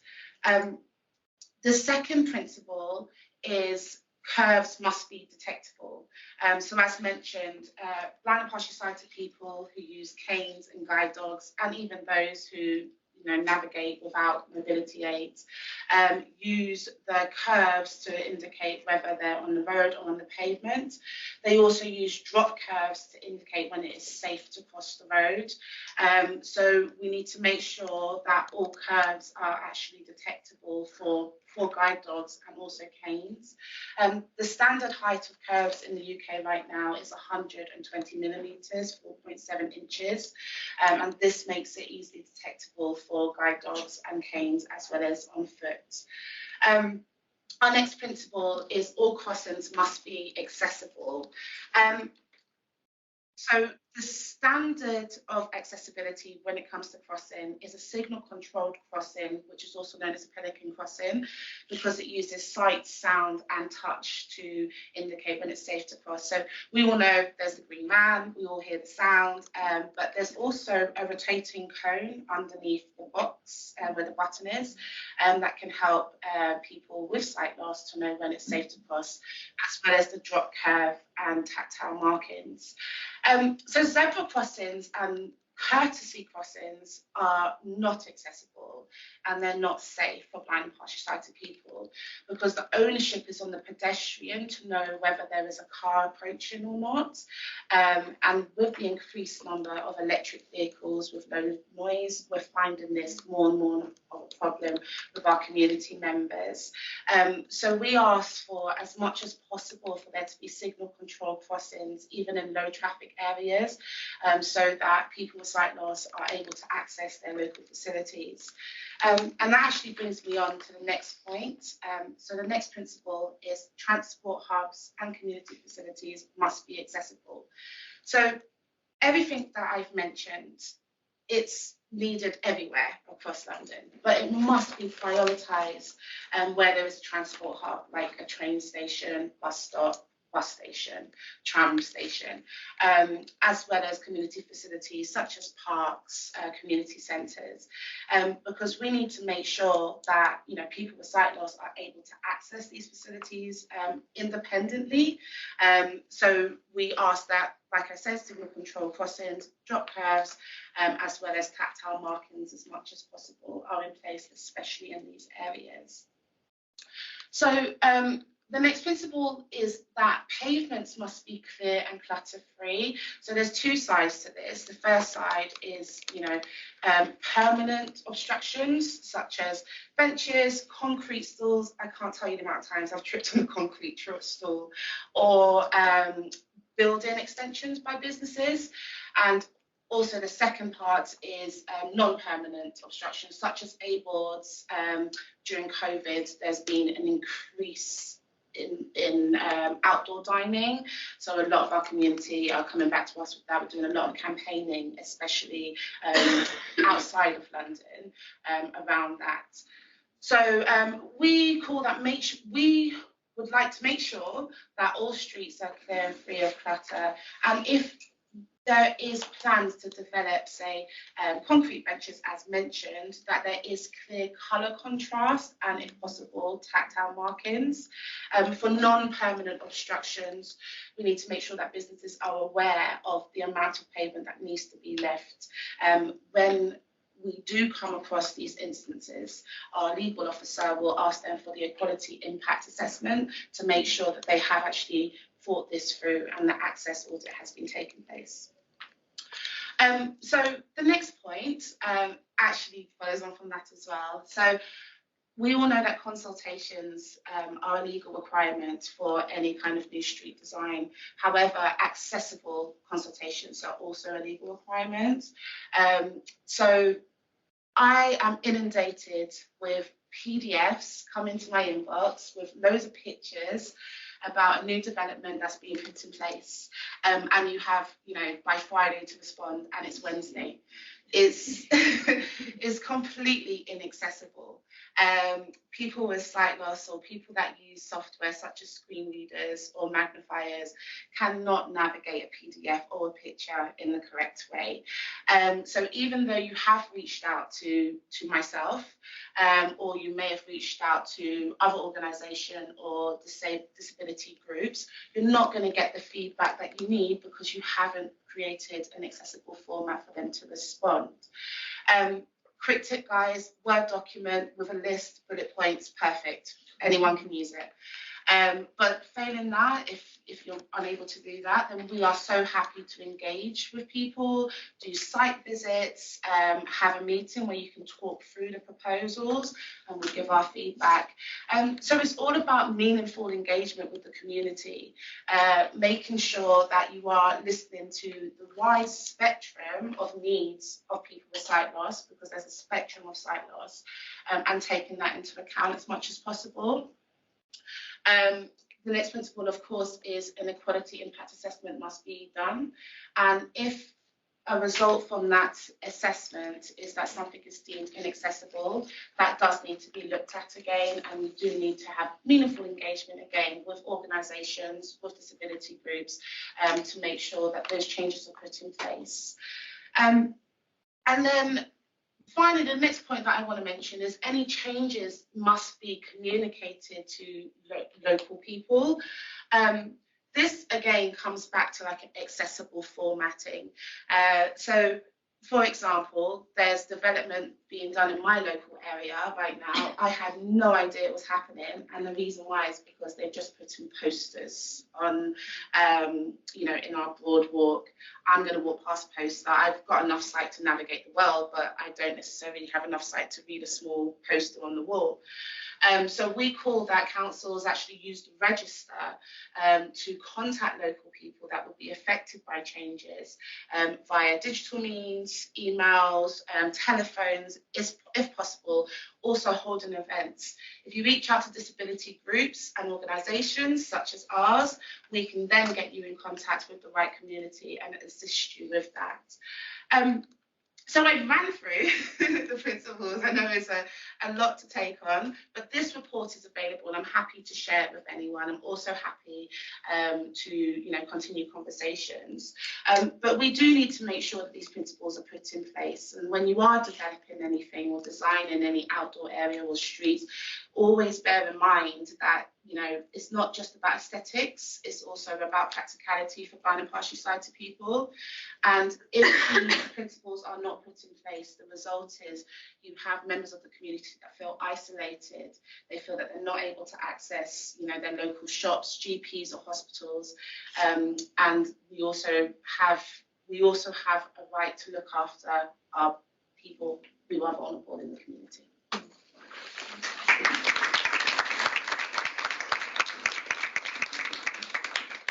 Thanks, Cyreeta. Really. Oh, sorry. I'm trying to be helpful, but that doesn't really okay. Thank you. Really powerful, really helpful to hear that perspective. And it's also, as you were talking, you mentioned PDFs not being easy to navigate. I sent you a PDF, and I guess I'd like to apologise for that publicly. And I suppose also acknowledge that this is a learning for Future of London, and a learning for us, and I suppose a learning for everyone in the room potentially as well. So apologies, but also hopefully this can be an open space for asking questions and when we're not sure, hopefully getting a response that helps us to do better next time. So thank you. I'd like to now invite Teri up to the stand. I'll skip forward for you, Teri. And here's your clicker. Thank you, Teri. So just a little about myself. Obviously, I'm an architect. I'm passionate about being inclusive. I've undertaken lots of research in that area in different communities, and also I'm involved as a mayor for London Design Advocate. I'm looking at the area of inclusion. So I'm going to be talking about intersectionality. Because quite often we receive information about the different user groups in silos, people with disabilities, race, ethnicity, religion, and really we're designing for people who are whole people, not involved, as silos. So really we need to be talking about intersectionality, and I prefer to also talk about design for all, because quite often when you talk about accessible design, sometimes access gets used the same way as inclusive, and you're not quite sure what you're talking about. So if you say design for all, that covers everyone. And really, we need to start from the process. We need to be holistic. I mean, we've heard about Redbridge saying they thought about the process and allowed for the funding, to engage with certain groups within their development. We really need to interrogate the strategy and the vision of the projects we're working on, and not just come in and say we'll try to be inclusive, because if you don't start it from the beginning, it's really quite difficult. That vision has to be there, the budget has to be there, it has to run through the design process, it has to run through the way it's reviewed, and also through to the management, and maybe even going back to get some post-occupancy information to see actually how well it works. Because quite often we walk away and think, yeah, we've done good, but is it really working for the people who've designed in practice? So it's quite important that the starting process is right, and we engage with clients and developers who are there to deliver, and not just try to incorporate it at the design stage. If you do it at that stage, it's difficult to get a comprehensive results in that. So we shouldn't be too narrow in the way we look at it. So most of us are designing within London. London has quite a diverse, multicultural population. Most of the cities and towns in the UK have that, but probably not to the same extent as London. So really we need to be designing for a wide range of people. And quite often we're thinking about users, but often there's also the staff and the people who work in those facilities as well, who we need to consider. But I'll speak a bit about diversity and difference, because diversity really means the range of differences. And quite often people use diverse thinking about other, but it also relates to us, because we all have different dimensions of diversity. And some of them, result in disadvantage, others not. But there is a difference between diversity and inclusion, because quite often people lump the two together, D&I. So diversity is the characteristic. Sometimes it's measured quite often, but inclusion is actually an active process where you're trying to make a difference and include the differences so that people have an equitable outcome. Because some characteristics are disadvantaged by default, maybe because the people who are setting up the guidelines didn't really think about them, or the designers around the table do not reflect those characteristics. So it's quite important that we're starting with an inclusive mindset, thinking there's a range of differences. It's not just the majority. When you have that curve and there's a hump in the middle, we need to think about the people on the edges as well. And that's where intersectionality comes in, because it's looking at the range of differences gender, race, faith, etc. And the fact that some of them, when they work together, they just amplify the disadvantage for particular individuals, or they amplify or differentiate the experience. So the fact that you're looking at the experience for one particular group of difference does not mean it will be the same. And I think we heard about Asian, girls, having a different response. Some religions don't like animals, others love them. So you really need to differentiate when you're doing your engagement to ensure that you're reflecting all of the different characteristics and taking that intersectional approach to what you do. So coming back to that intersectionality, there's lots of interrelated elements. Different diverse characteristics may get advantages from certain elements of the design. So it's quite important to be able to break it all down when you undertake a design to sort of see who is going to benefit from this design.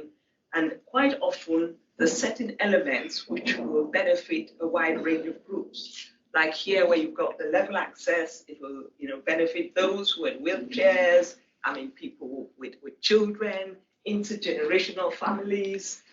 It's quite important to also look at those other dimensions, either things like neurodiversity as well, because what may work as something which is large and open space and quite welcoming will actually not work for others. So when you look at that other image, you can see that there's different coloring for the different floors. You can see the numerals of each floor. That will work for someone who's partially sighted. It will work for somebody whose language, first language is not English, because you can say when you go to that building, go to the pink floor. That they can remember quite easily. And so it's important that when we're putting in things to benefit groups, we're thinking about cultural groups, ethnic groups, not just about visual impairments, but also visual impairments, the people from other communities who are visually impaired. So are you just looking at the narrow majority, or are you looking at those who may have other differences which sort of amplify their experiences of that? So if you're going to design for all, it's quite important to consider whether the user personas which you're using to interrogate your design are robust enough.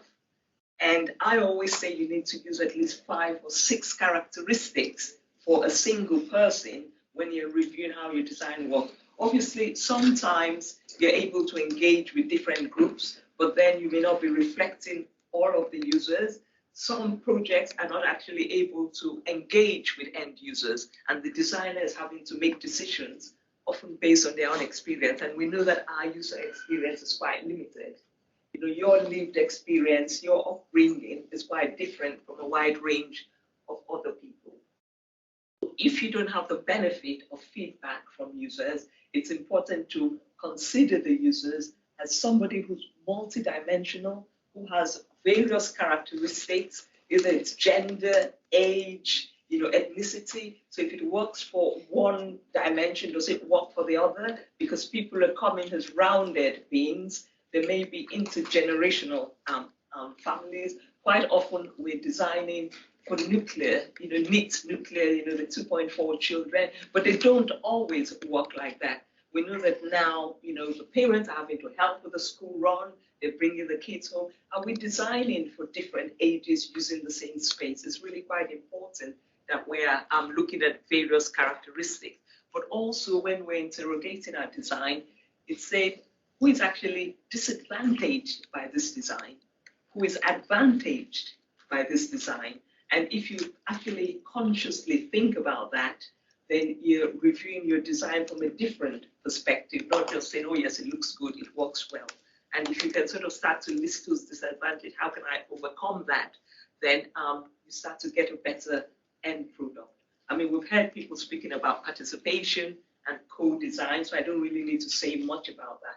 But just the fact that you need to ensure it's an inclusive audience that you are using. And sometimes you may have to use different ways of reaching those so-called hard to get, but they're not really hard to reach. They're not really that hard to reach if you know how to reach them.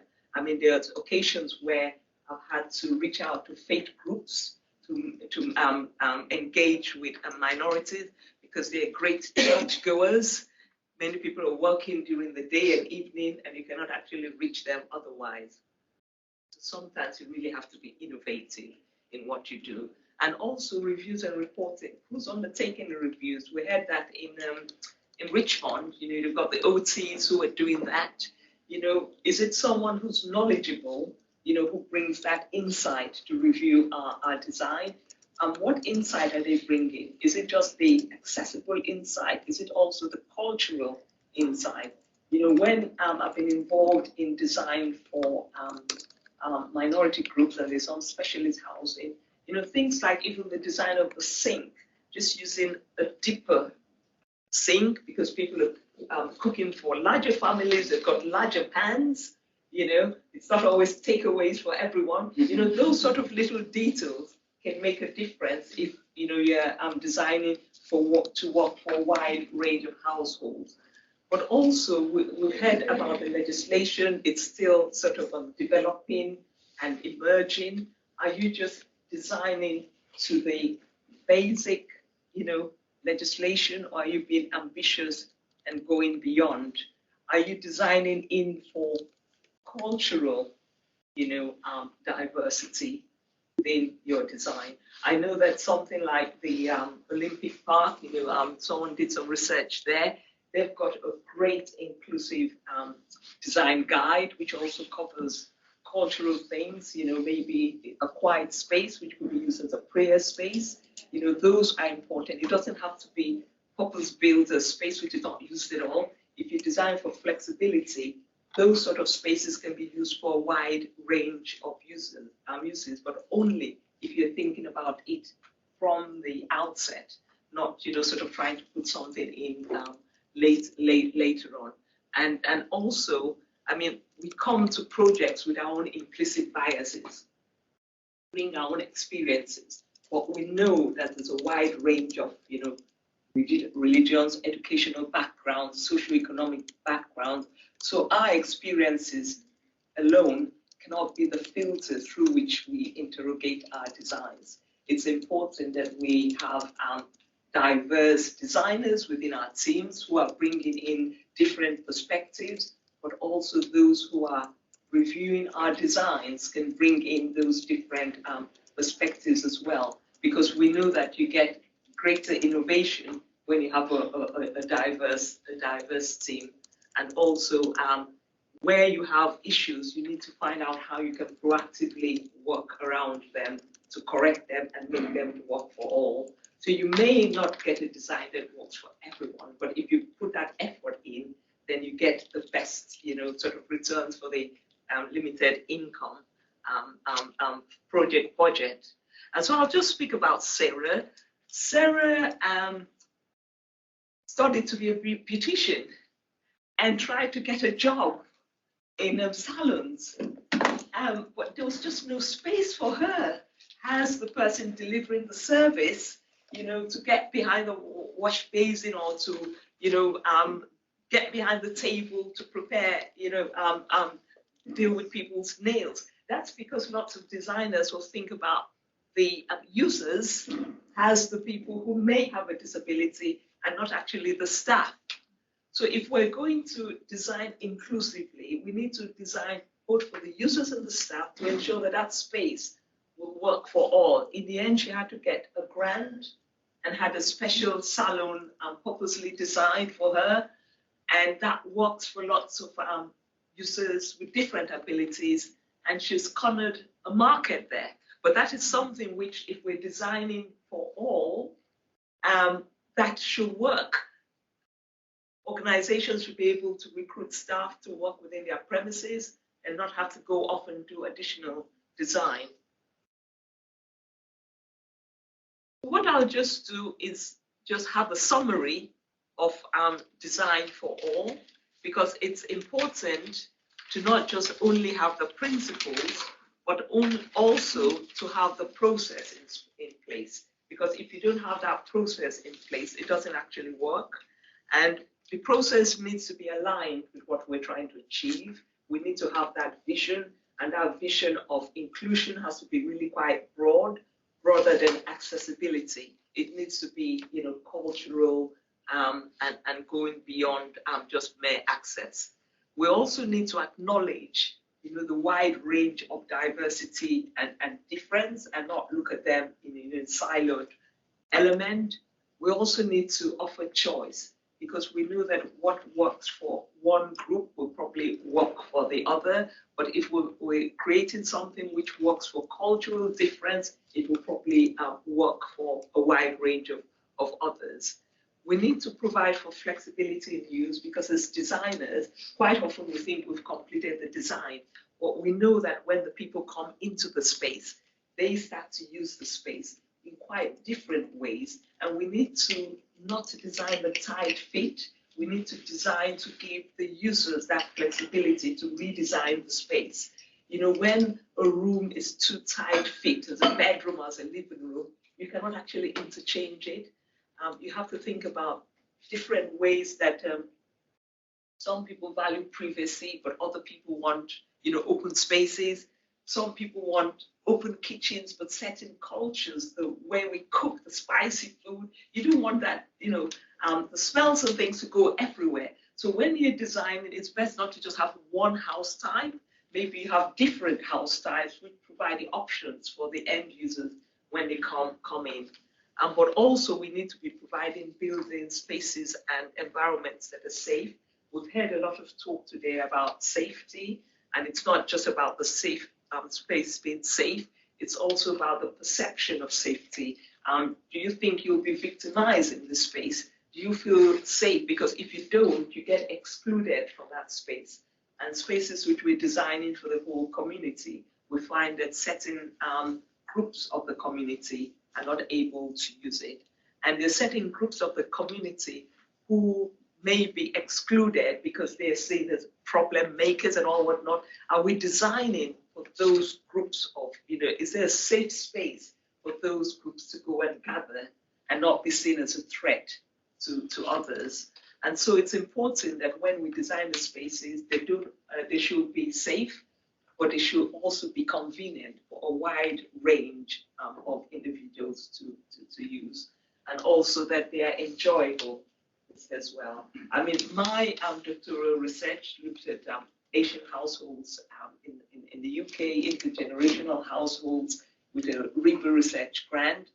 And at the end of all those research, speaking to lots of people, using interpreters and things, it all boiled down to flexibility. If you design for flexibility, a wide range of people can use it, and we get more successful design for all. Thank you.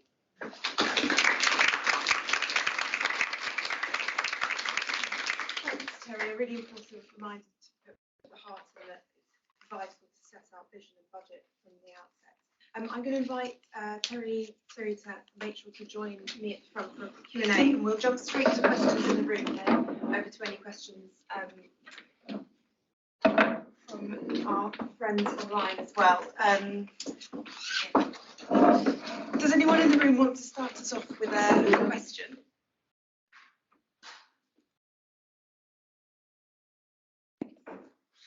Hi, I've got a question for Rachel. Obviously, the first time I've heard about a specialist occupational and health housing. So I think that's brilliant. I've never heard of it before.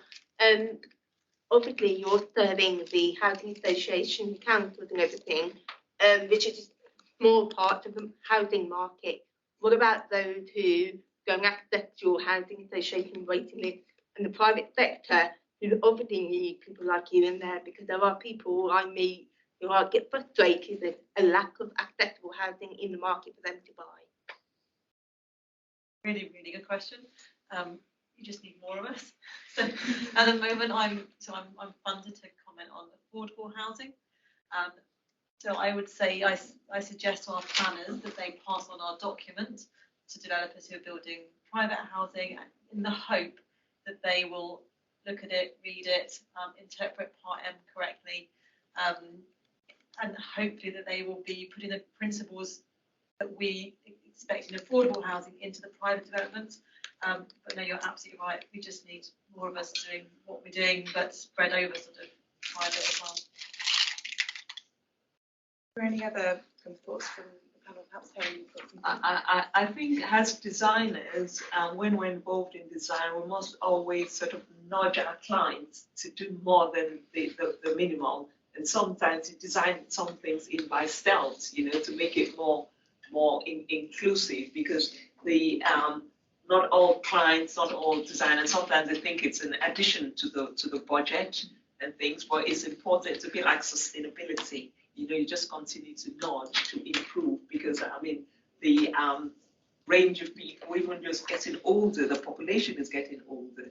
We need homes which work for all.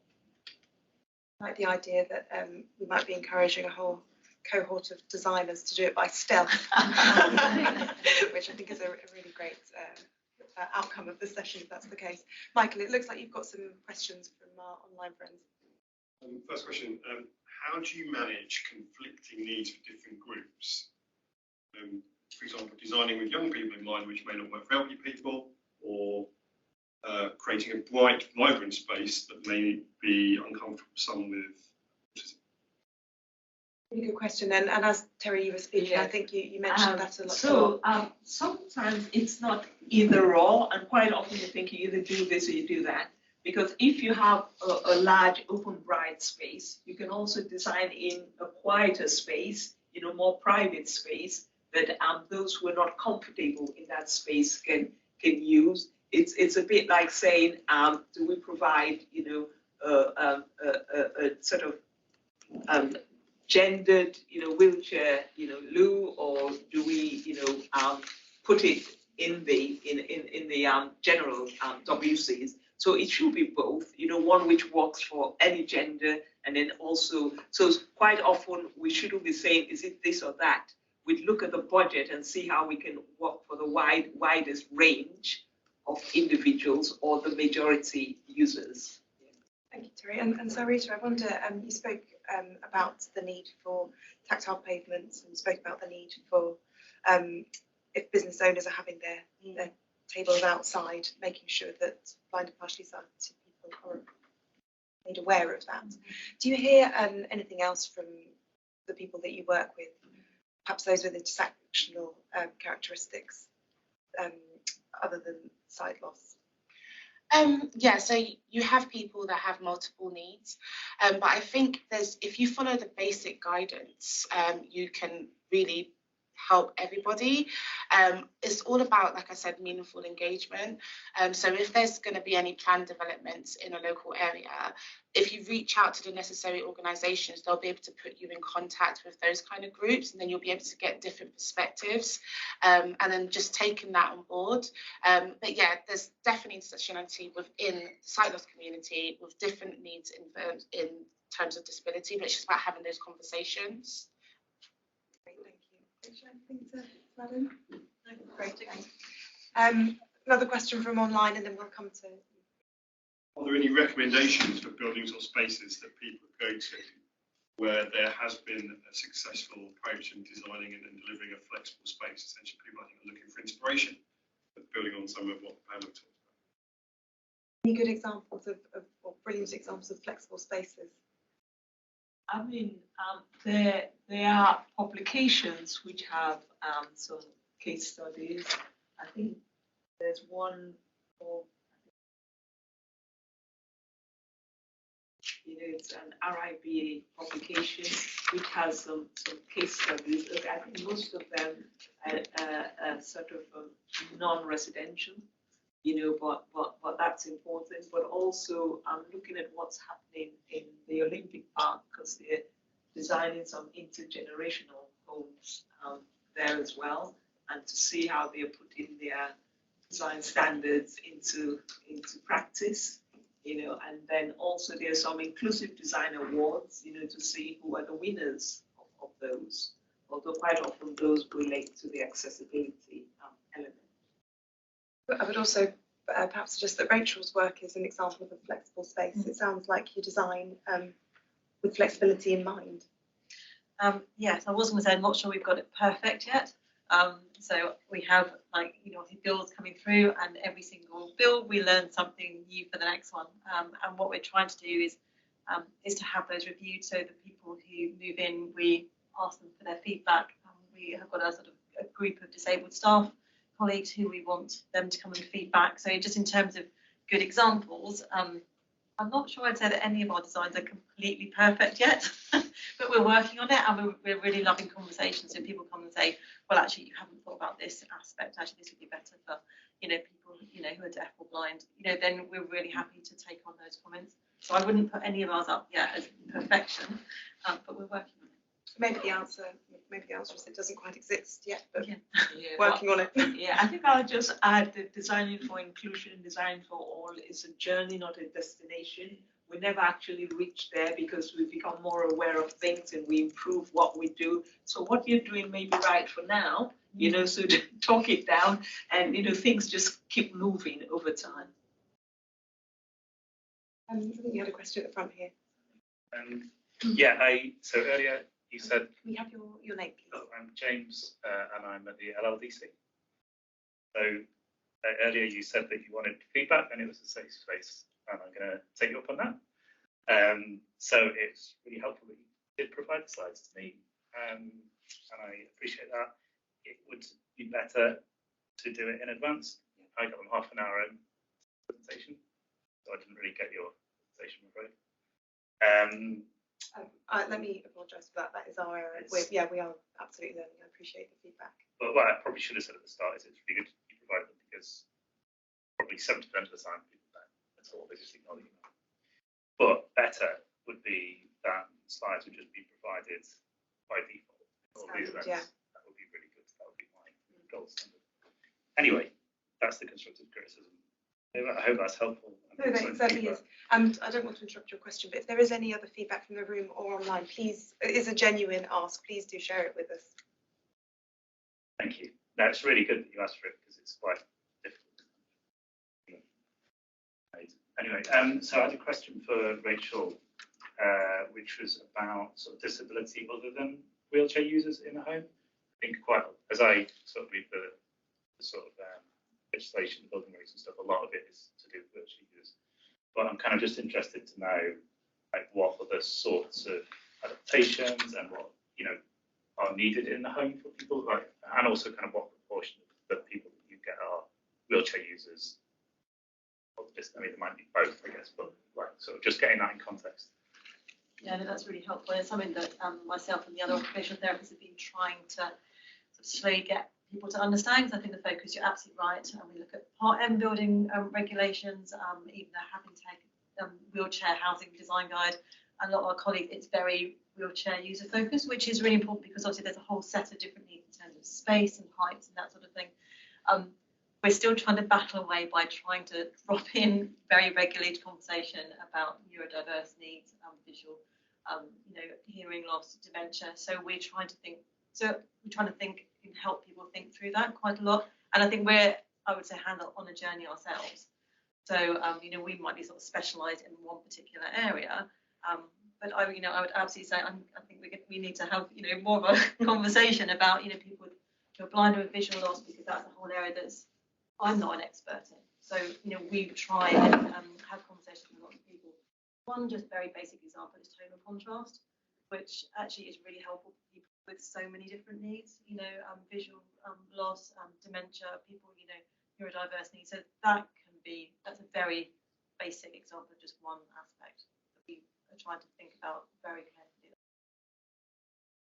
I'll just add that, things like, having the noses and nosing on stairs, it doesn't have to be the traditional way you put a strip into the stairs.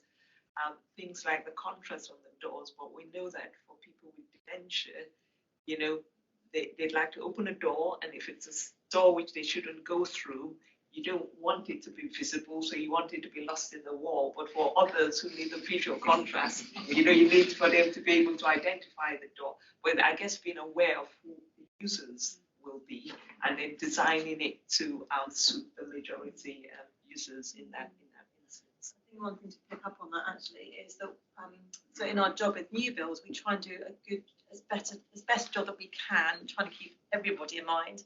But then we have an occupational therapist to be involved in matching somebody specific. Now, for 90% of people, that home may be fine, but for 10%, I mean, don't quote me on those figures, they may need additional items. So there may be other issues that that occupational therapist would then need to be thinking about and building in additional adaptations depending on their needs.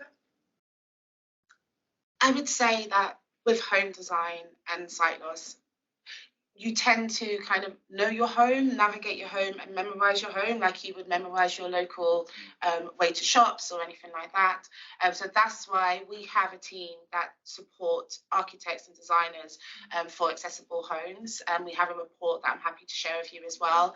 But that's why the outdoor area is so important for blind and partially sighted people, because it's unknown, it's not possible to memorize. So that's why the features, as I mentioned in the principles, are so important that they're put in place, and also communicating changes as well, because if any change happens on your memorized route to work and they've put in a new bench or stairs and it's not communicated with you, it could have an effect on your transport. So just that. I think the point you made when you were earlier and picking up on it there about shared services and the tendency for public spaces to be moving towards that is a really interesting one, because until hearing you speak, much of what I had heard was very positive about the benefits of that, and particularly post-COVID. I know tables out in the street, I was like, oh well, look at us, we're also European. It's really difficult on our end, because of course we want to be progressive, but when new things come in place in terms of, you know, highlighting and promoting cycling and cycle lanes, putting bus bypass or borders, so it works really well, because, you know, it's environmentally good and it's aesthetically good. However, the challenges to our community is, you know, we need to find that balance. So as I mentioned, those principles, just putting a curve in place or a tactile marking, that's just a solution that you can put in place to support our community. But yeah, there is an increase of shared spaces, and it can be very tricky to navigate if those things are not put in place. Any other questions from in the room? Thank you. Yeah, I just wanted to. I'm Selena from Hackney Council, and I was just wondering. Sometimes it's very hard to know what we don't know. Like I kind of act on client on design projects, and I feel like there is elements of it that are specialisms, like having occupational therapy specialists on board with the design team, and other areas that are more about like engaging and understanding, you know, like the different cultural cultural differences. And I was just wondering if, you know, if the panel had like some other advice on, you know, the type of skills we should, you know, try to get on board to basically cover, you know, our blind spots. Basically, so yeah, that'd be skills. No, I mean, if you're undertaking design reviews already, it's actually who is undertaking those reviews and getting a wider range of expertise, you know, at those early stages, but also it's whether your brief is comprehensive enough to reflect the diversity of users. Because if it is a bit too narrow, it's not explicit, then the designers don't consider that you're designing for such a wide range of people. I always sort of say inclusion is something that should be like a golden thread that runs in from the beginning, you know, the vision, the brief, through to the design, the use, and the management. Because what you don't want is that you've designed this and it's managed in the wrong way.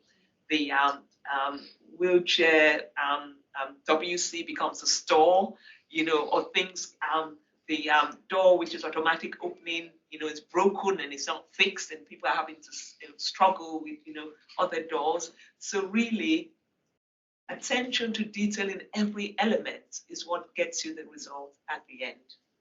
Did you want to jump in? Yeah, I just wanted to add that we always think that lived experience is a really good tool.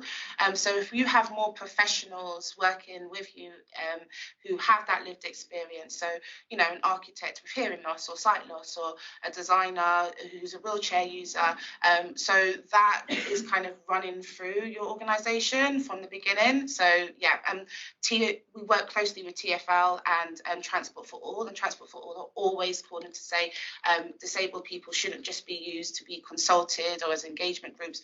You should be working with disabled professionals every step of the way. Conscious of time, Michael's got a question, and then we'll wrap up if that's all right. The question is, how do the panel see quality impact assessments being used as part of their work? How do the panel see quality impact assessments? So I think that it's important that we're measuring, because if you don't measure and report on things, you cannot see this trend of improvement.